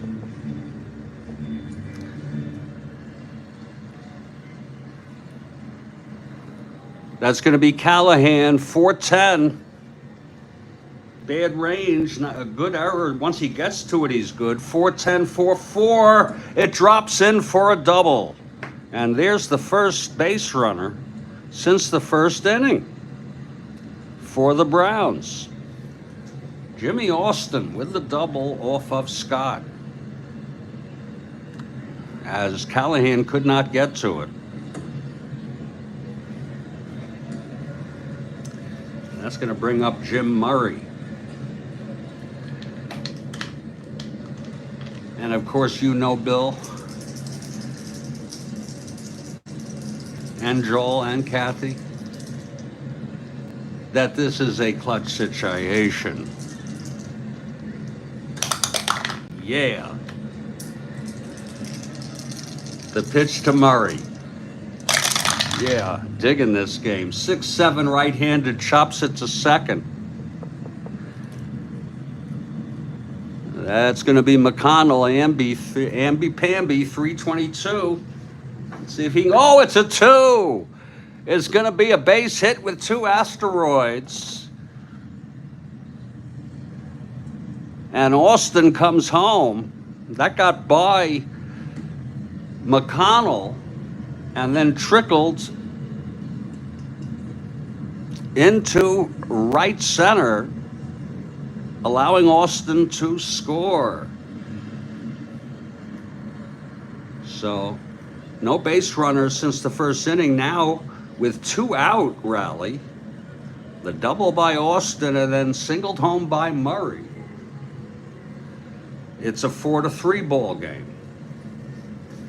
And here comes Frank Laporte, as we were talking. I think you were here.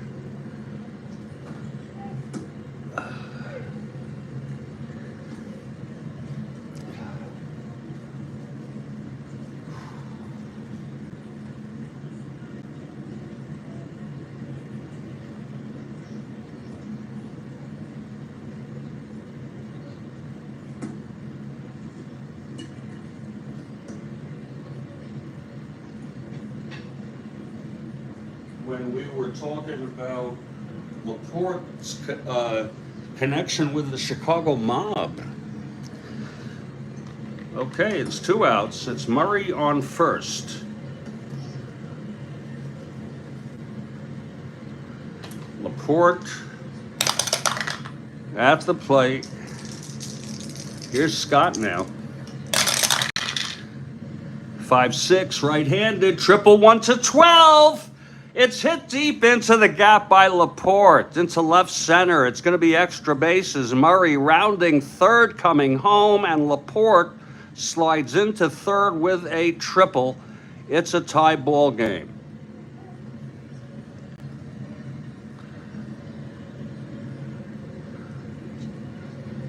So with 2 outs, after striking out the first 2 batters, Scott allows the double to Austin, the single by Murray, bringing Austin home, and now the big triple by Laporte to tie up this game. Look at it again, 5-6 right-handed, triple 1 to 12. It was a 1, being a double die there. And here comes Jay Clark.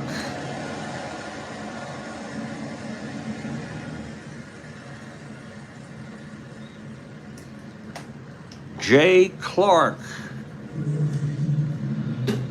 This is, this is not funny. This is not funny at all.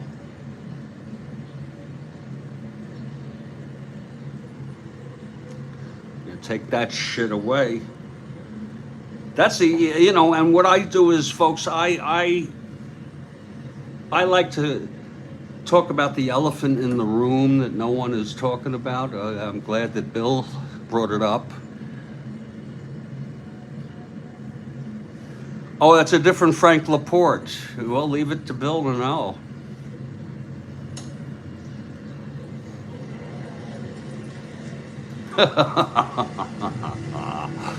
Oh.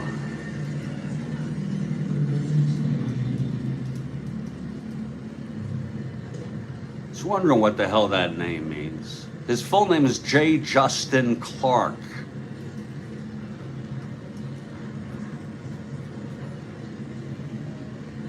J. Justin Clark. And Clark comes up now in a clutch situation after that big triple by Laporte, not in the mob, or at least I don't think so. 2 outs. Here's Scott now. Pitch to Clark. That's going to be 6-10 left-handed, grounds it to third X. Tannenhill, he already has an error. If he doesn't get to it, he's in trouble. That's going to be a 16-3, and he does get to it, and he throws him out at first, and the side is retired. What a ball game. 2 runs.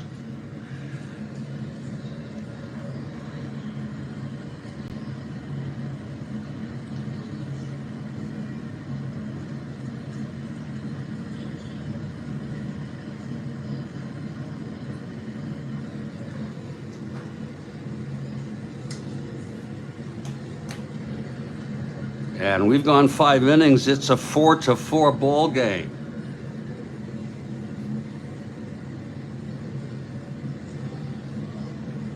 I seldom write on my cards, folks. Lord.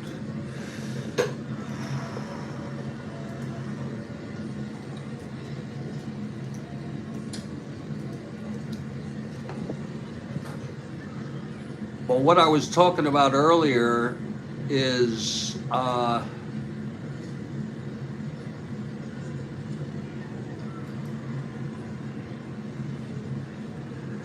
to embrace, not embrace, but to talk about the elephant in the room, the fact that the color barrier, it's all white. You have some Native Americans. I don't see any Hispanics.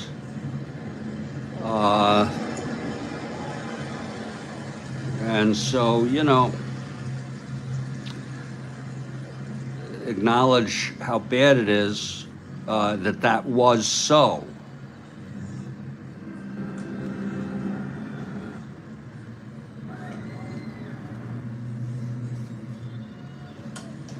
And we're going to head to the top of the 6th in what has proved to be thus far a very, very competitive ball game. Barney Pelty on the mound. back in the ball game.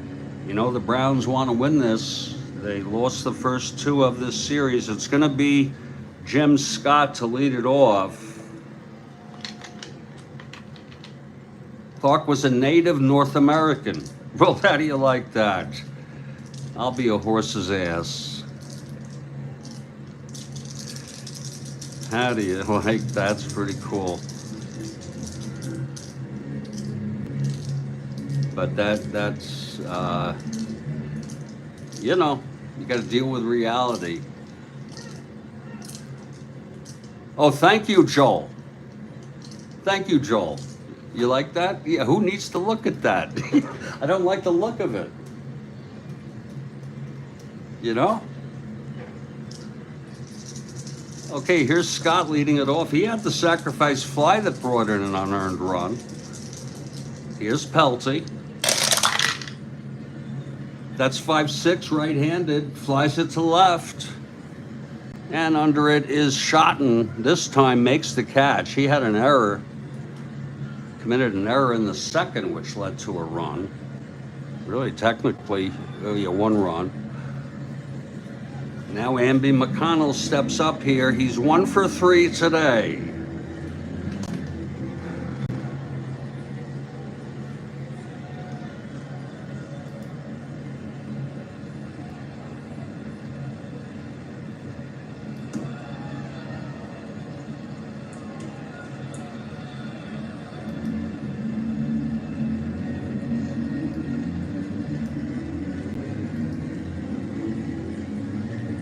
Okay, Pelty now. The pitch to McConnell. That is a 4-7 left-handed, walked him. I'll tell you, it has been a very, very interesting ball game. Lots of action, including a triple by Laporte.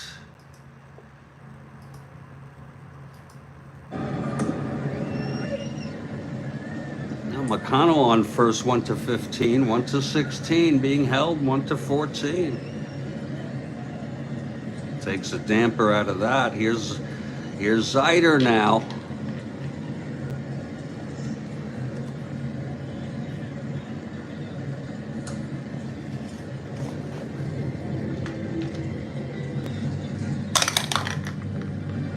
Whoa! In the attempt.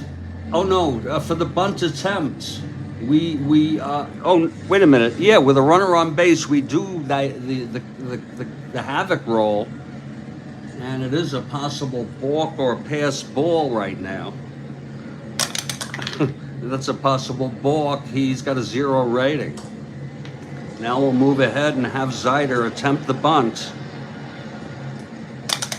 Now we bring the infield stays back. He is an A.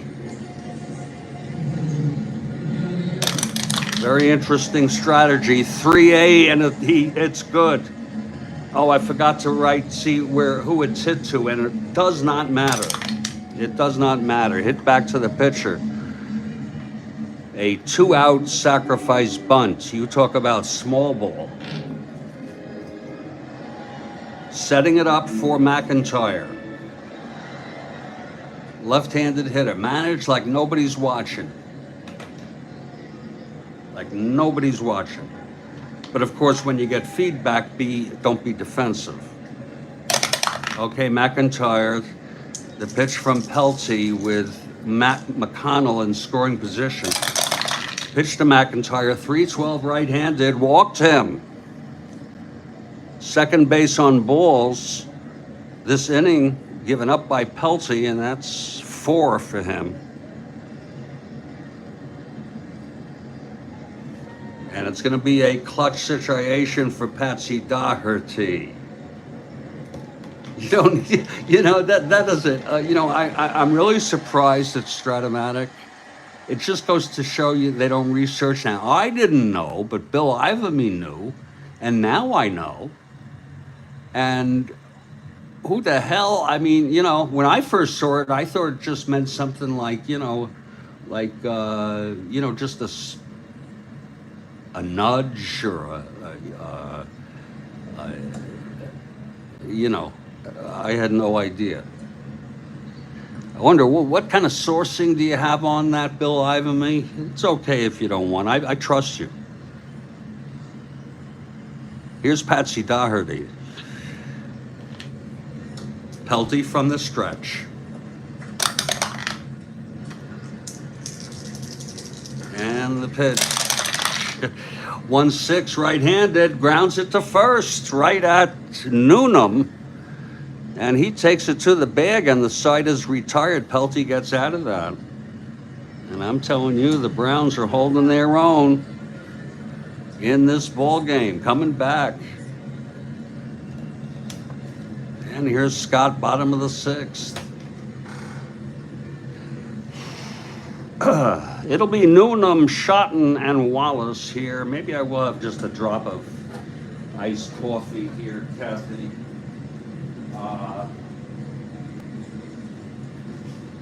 As a pick-me-up.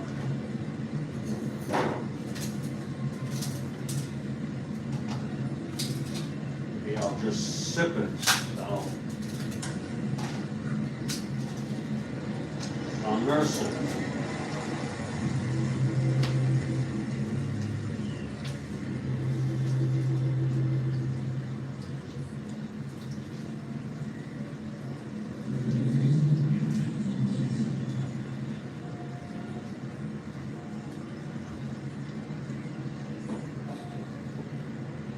And might I also add that it is a beautiful day here in St. Louis for this ball game, and it is a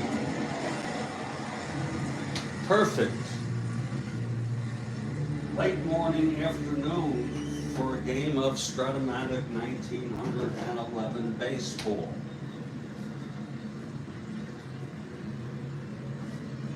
Wiki page. Thank you. Thank you, Bill. Okay, Scott leading it off. Bottom of the eighth, Noonan. Left-handed hitter, 0 for 2, reached on the error that brought in a run.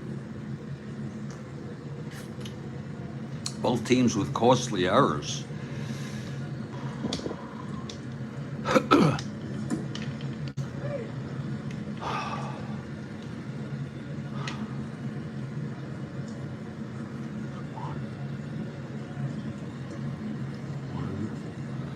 This is 1. That's weird. I think it's each team has 1 error.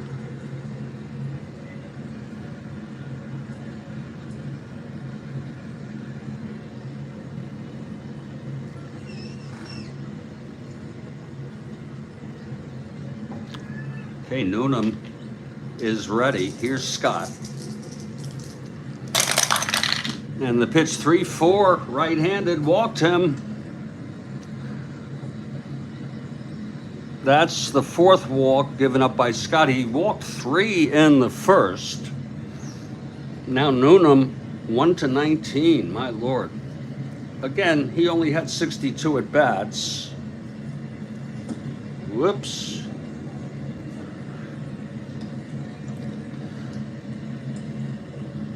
Hello, Frank. Everybody give it up for Frank on this happy Sunday. Patrick Noonan, 1-19. 4 out of 5 stealing.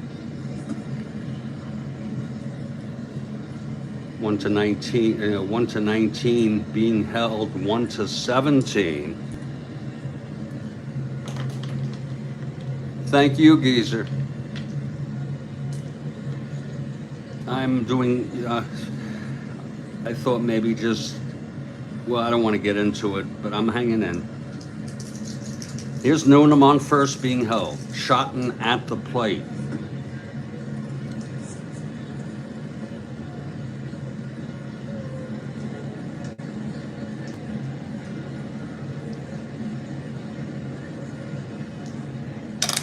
Going for the lead. 9 does not get it. Okay, here's Shotton now. B bunter.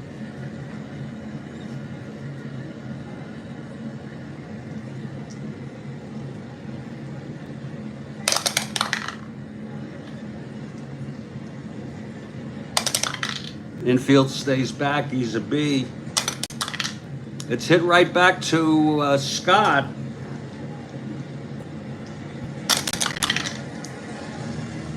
That's 8B. And it's good. Scott can only go to first.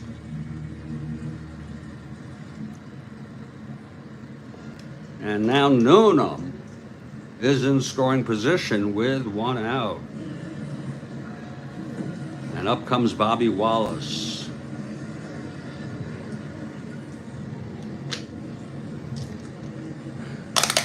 Scott. And the pitch to Wallace, 5-7, right-handed, struck him out. Oh, that's the 6th strikeout for Scott.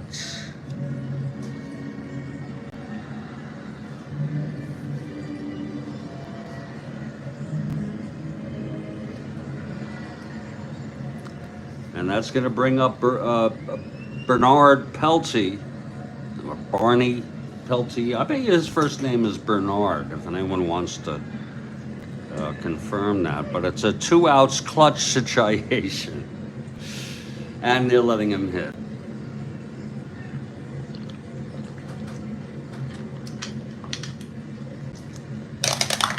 Okay, Scott gets the sign from Payne. That's 4-5, right-handed, pops it up to short. This should end the inning. Zeider under it, he makes the catch, and the side is retired. How do you like that? We've gone 6, and we're heading to the top of the 7th. Barney Pelty.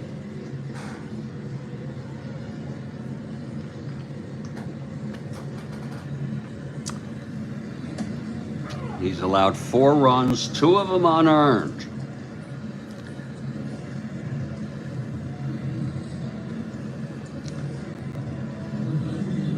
One of them unearned. I'm so sorry. Scott has allowed 4 runs, 2 of them unearned. And we move to the top of the 7th. Here's Nixie Callahan. 2 for 3 today. Tannenhill on deck. That's 2-12, single 1-6. Line to short. Right at Wallace. It's 1 out. Barney. Okay. A pure Barney. Okay. You know, sometimes Bernard will shorten to Barney, you know. I could be wrong about that. That just entered my...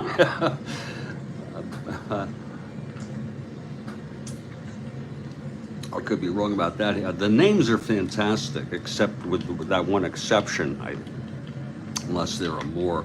The chief names, there's a lot of chief. And some of them are for Native Americans, and some of them are not Native Americans. It's a very common nickname. Chief Bender. I mean, there's so many of them, though. But there's some history. I'm not justifying anything. No. Did he really? I never heard Fred Flintstone call Barney Bernard, but okay. Here's Tannenhill. Facing Pelty, 5'8", right-handed, grounds it to second X. It's been a great game. Hate to see it end. Laporte, a 441, may have trouble. That's a 3-4. It'll be a base hit. Goes past Laporte. Yeah, I can imagine it might have been in a context when he was speaking well of his friend or respecting his friend, sort of to make him. I'm a big Flintstones, original only. Okay, Tannenhill is on first with the go-ahead run. It's 4-4 ball game.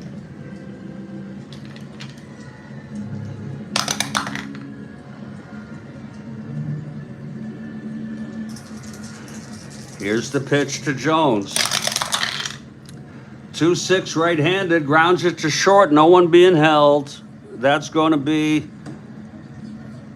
Wallace to Laporte, and then over to Noonan for the inning-ending first double play in this ball game. And we weren't holding Tannenhill. Look at his, you can see his base running. I don't even know what that means.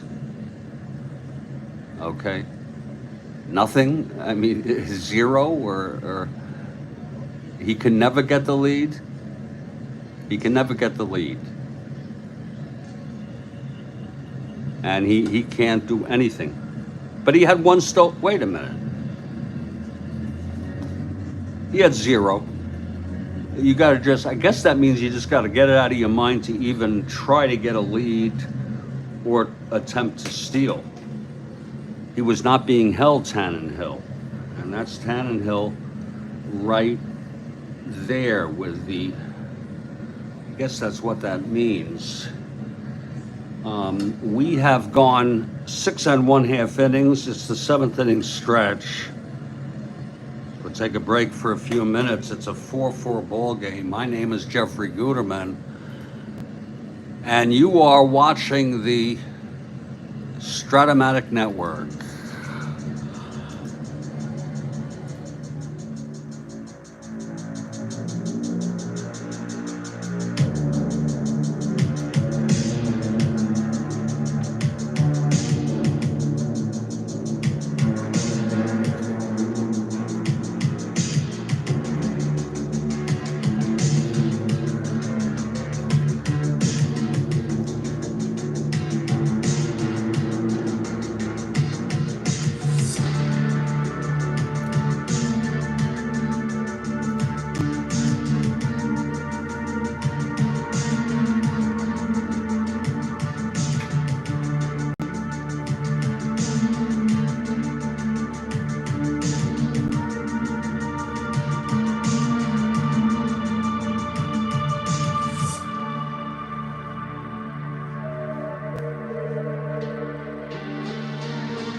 Well, it's been quite a ball game.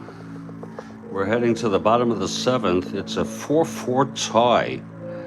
In this, the third game of a 3-game series in my 1911 Strat-O-Matic replay. It's April 19.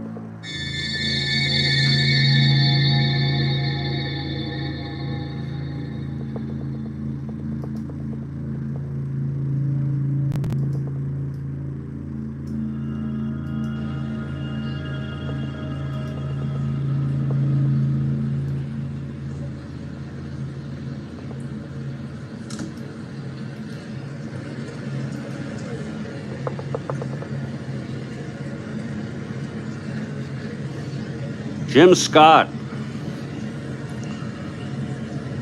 who has handled himself very nicely at times in this ball game, had retired 12 in order after the first when he allowed 2 unearned runs. Scott trying to keep the White Sox in this ball game. These folks go the long haul. It's going to be Danny Hoffman leading it off. Scott. The windup and the pitch. 1-5. Grounds it to second. And that's for McConnell. Amby McConnell throws it out to Tex Jones at first. There's one away here in the bottom of the 7th. If you like close games, this one is for you. Jimmy Austin now switch hitter batting left. 1 out, nobody on. That's 4-7, switch hitter batting left, walked him. That's the 5th walk allowed by Scott. Again, I repeat myself, he walked 3 in the first. And then the error by Tannenhill. And it went from there. A big base hit by Bert Schotten. Even though Schotten made an error out in left that contributed to an unearned run. Now Austin's on first, 1-15.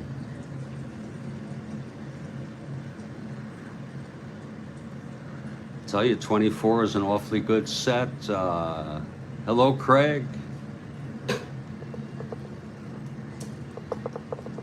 Yeah, you got to bring them to life, though.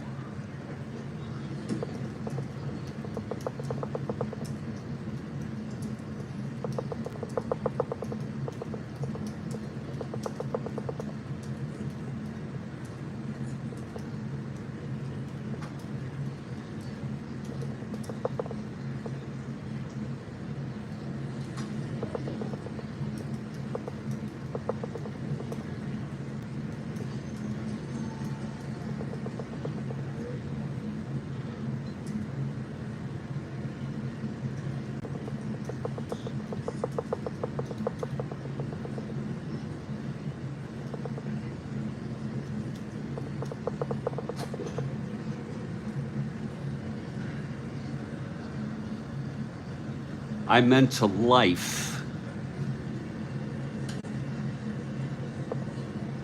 And that was a class again. In fact, it's on YouTube. They chronicle it with footage. Austin on first, 1-15. It's a borderline. I guess it's a hold, 1-13. Better than the alternative. Even though he's look at that, 8, 10, and 12, that's borderline. He's being held. That way I can separate myself from some managerial decisions. Here's Jim Murray now. You don't want to always penalize the defense for holding a runner. But it's 1 out. Austin on first. Oh, okay. Was it an error? Though, was it charged an error, Bill Ivamy? Here's Murray 1 for 3, singled and scored on Laporte's triple to tie up this ball game. Austin on first, 1 out. Scott. And the pitch to Murray. That's 1-6 right-handed, grounded back to Scott. He turns and throws it to McConnell at second to get Austin. And it's 2 outs with Murray on first. And here's Laporte, the other Frank Laporte. Scott gets the sign from Payne. That's 5-8, right-handed, fly ball center. This is playable. It's high and it's for McIntyre to make the catch, and the side is retired. So we have gone 7. I figured this would be a great season to do when it was available. Oh, it was a bad hop single. Okay. And wasn't Johnson on the mound? They brought him in. It's a nice chronicling they do on YouTube. It shows that he was kind of iffy in his starts in the World Series, I believe, but he was at the end of his career, but they brought him in. He wasn't on the mound at that moment, of course. Well, we moved to the top of the 8th in a tie ball game. And it's Pelty. His first endurance is the 9th. In case you're interested, Barney was 7-15 with the lowly Browns, 2.83 ERA, but a good pitcher. This year, at least. And here's Fred Payne. We have no qualms about letting these people stay in the ball game. Pelty facing Payne, and the pitch. That's going to be 3-9 right-handed, grounded to third. Austin has it, throws it to Noonan. That's 1 away.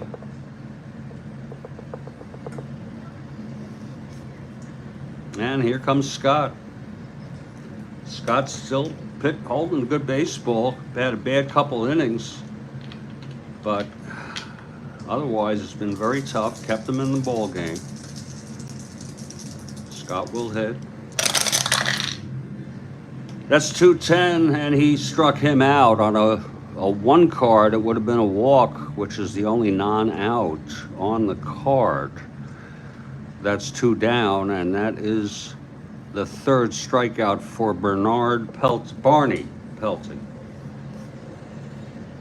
And we move to the top of the order. Amby McConnell, 1 for 3, singled and walked. He singled home a run after Payne doubled.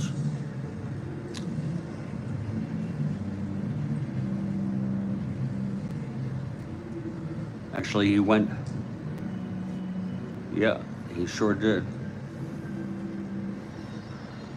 McConnell up at the plate with 2 outs, nobody on. That's going to be 3-11 right-handed, flies it to right. And Murray under it, a 1-2-3 inning for Bernard Pelty. I'm sorry. There's something surreal about this game, to me. Something awfully surreal. Walter got the win. Next year, the opposite happened.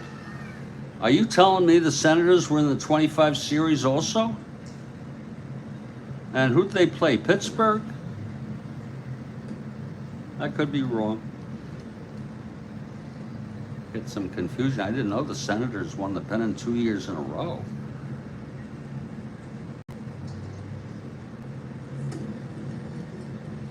Wow. See, I knew it was Pittsburgh. Pirates were swept by the 27 Yankees. I guess Pittsburgh was a good team back then. Here's Jay Clark now.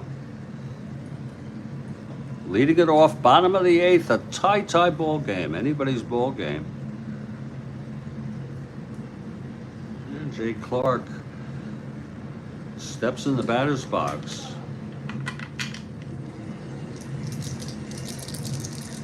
Here's Scott now, the windup. And the pitch 6-7 left-handed, grounds to second X. That's going to be McConnell, 322. It's about average. That's a 1-3 single for Jake Clark. And Clark is on 1-13 with Scott. He will not be held. Here's Patrick Noonan, a D bunter.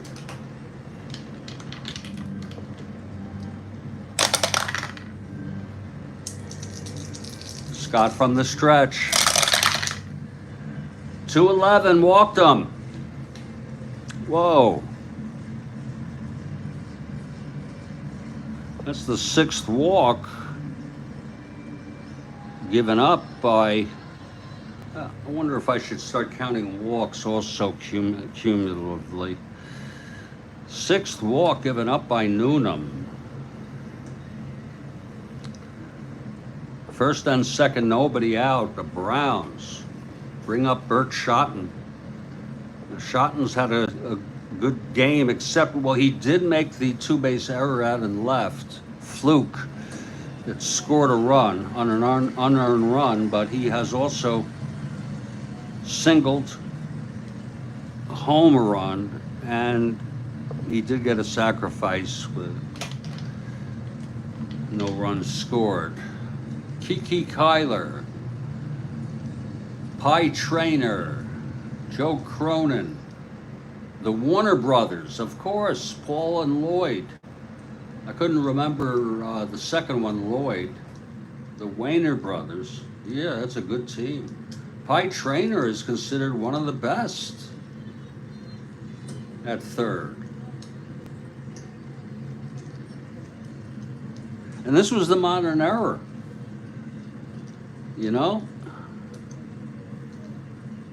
Modern era, according to many historians, is punctuated at 1920, when the ball was livened. It's first and second, nobody out. Schotten at the plate. He's hitting away. That's 4-8 left-handed. Walked him, number 7 for Scott. And Scott has reached fatigue.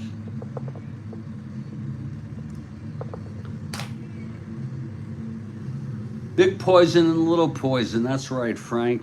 It's funny how you can forget things like that. He walked him 4-8 left-handed. And Schotten's, whoa, I'm so sorry. Schotten's first endurance is the 8th. That's going to be it for Jim Scott.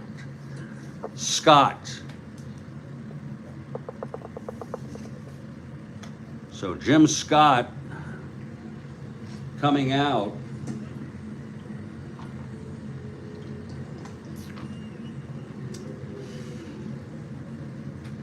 As the Browns threatening with bases loaded, nobody out. Schott pitched 7 innings.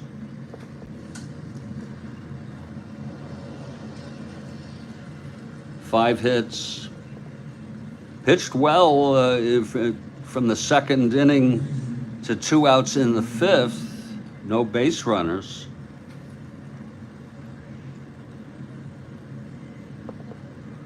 Jesus, he walked 7. Struck out 6 and has allowed 4 runs, 2 of them unearned. And we're going to take a look to see who's going to come in here for Jim Scott.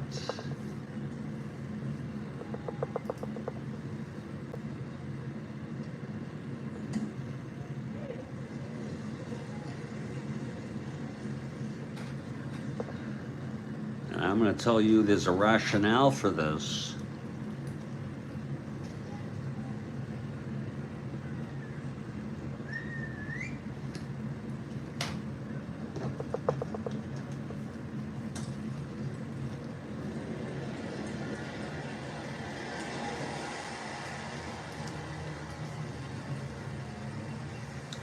Big Ed Walsh. And you want to know something? He pitched in relief on the 20th And that gives me carte blanche to use him today. Oh yeah, it's going to be Big Ed Walsh coming in. Who could be better? 27 and 18, 2.22 ERA. Big Ed Walsh taking the mound, digging into that mound. Digging into that rubber, taking some warm-ups. Walsh has a record of 1-1 already in this replay.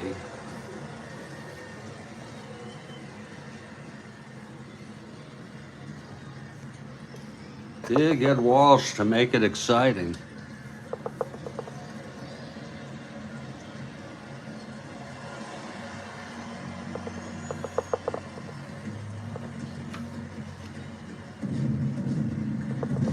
You talk about spitballs.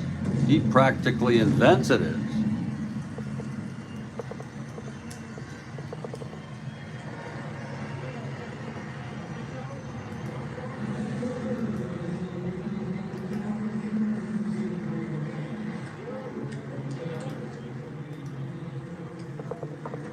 Big Ed Walsh coming in a 4-4 ball game. If anybody could do it, it's Big Ed Walsh.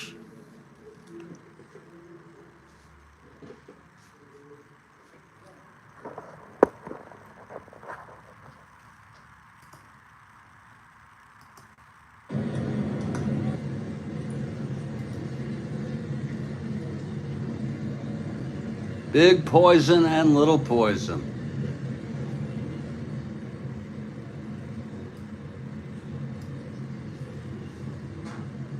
Okay, Walsh is ready.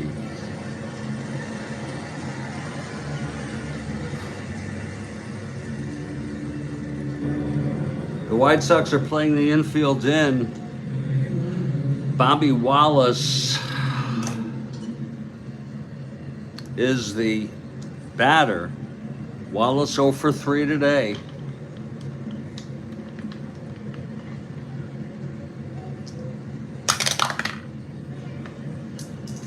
Big Ed Walsh, full windup.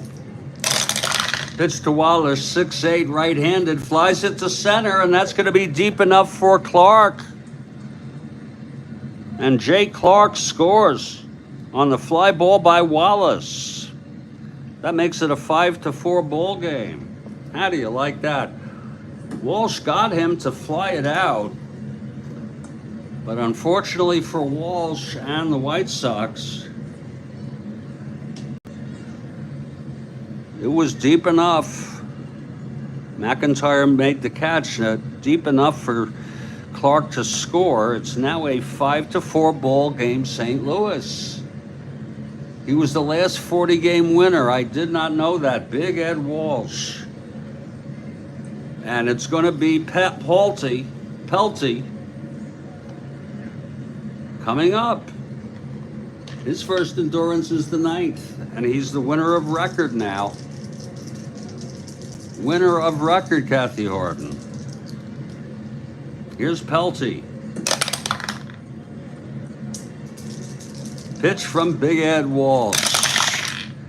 3-5, grounds it to short, and that will be an inning-ending double play.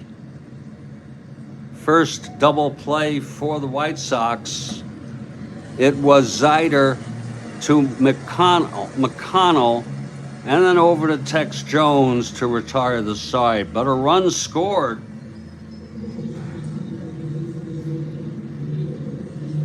And I guess you can't blame Walsh too much.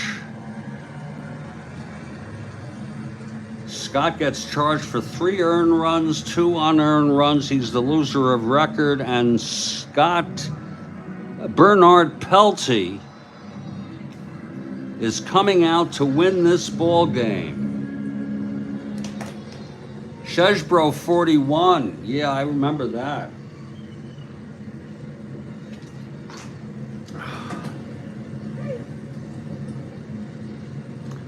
Shesbro. And this has been quite a ball game. Don't hold the White Sox out. Heart of their order. Pelty takes the mound in his first endurance inning.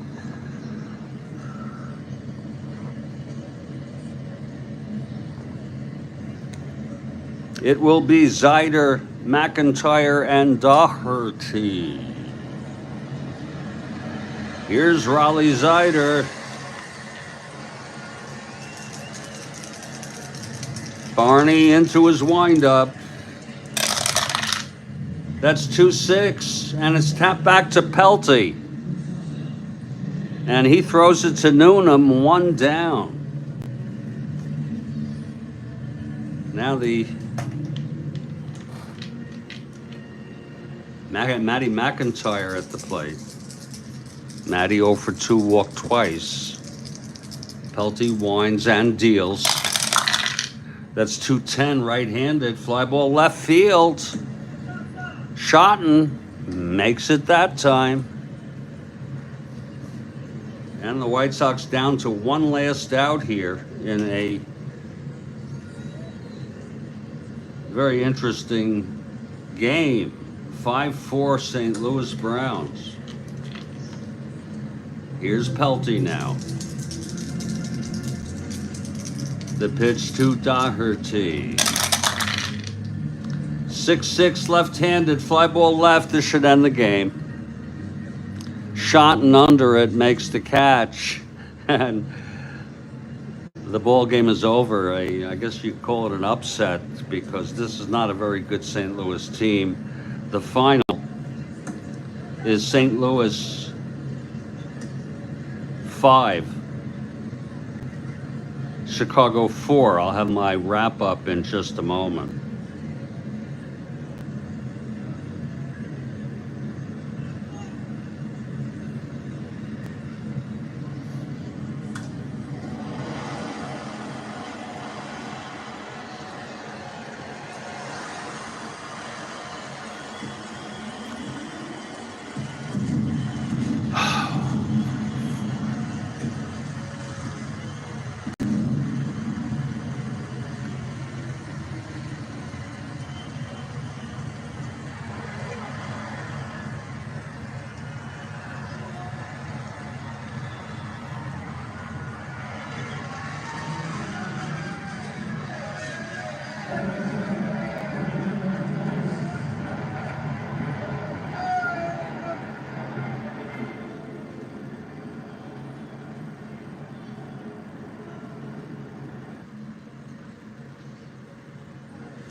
Well, quite an interesting ball game. I think Spokane at 4:30 is correct. Thank you, Bill Ivamy. Thank you, Frank, and of course Kathy Harden, Craig Scarborough, the Geezer, and everybody else out in that Strat-O-Matic, Bill Ivamy, Joel Horland, everybody out in the Strat-O-Matic network. Thank you for being here. It's not an easy game for me to recap because there were so many critical moments in the ball game. Scott pitched very good baseball for a time and eventually reached fatigue, and Big Ed Walsh came in, but he allowed the sacrifice fly to bring in, charge to Scott, the winning run. The line is St. Louis 5 runs, 5 hits, 1 error, and they were out hit by Chicago, 4 runs, 9 hits, and 1 error. Laporte had a triple after Austin doubled, and then Murray singled. It was quite a game. I enjoyed it. The base on balls caught up to Scott. That's a very, very good observation. He walked 7. Thank you for that observation. And if anyone else has any other observations, I would be more than glad to share them. In what was a relatively meaningless yet enjoyable ball game,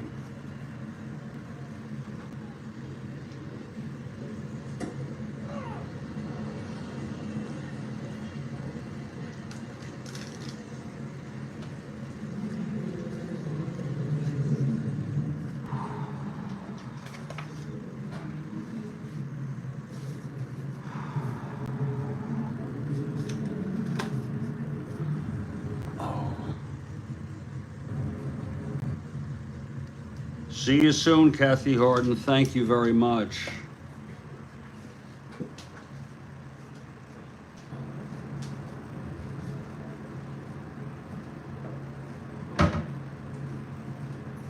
I'm going to enter this one in the standings and update the pitchers' records who got decisions. This will make Chicago 3-3.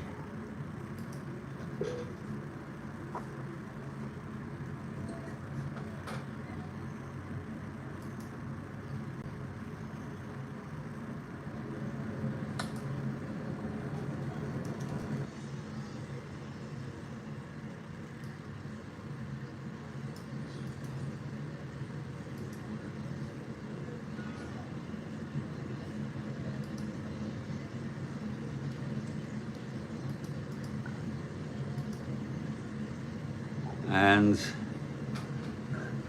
St. Louis 2-5.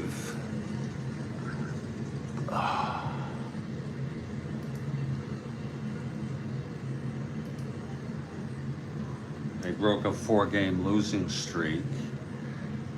7, 10, 16, 20.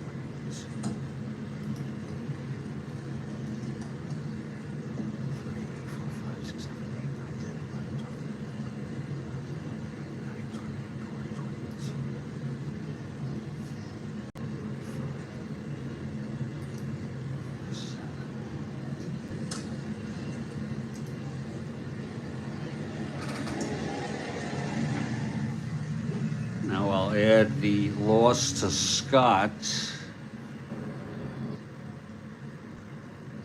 He is now 2-1 already in this early season.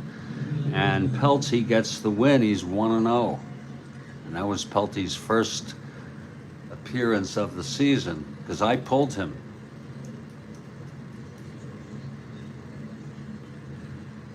To pitch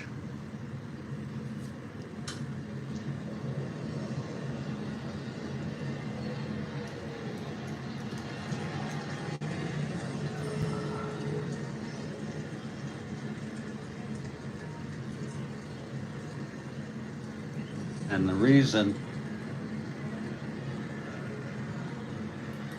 let me just email this to myself.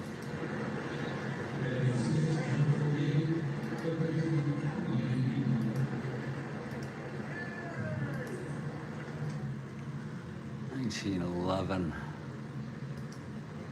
game 47.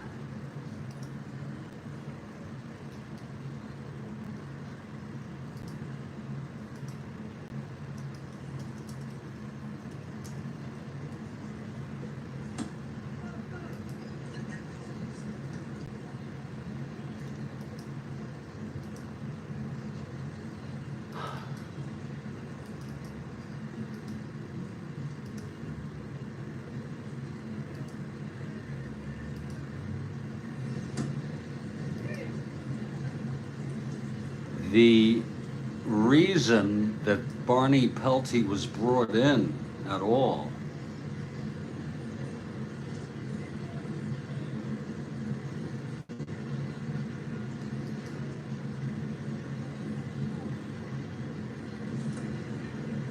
Was because Doty Chris, who pitched 28 innings or maybe less even, has a hitter's card. He pitched, and I would have used the nameless player. I just went with someone else. Again, Doty Chris ended up losing this game anyway.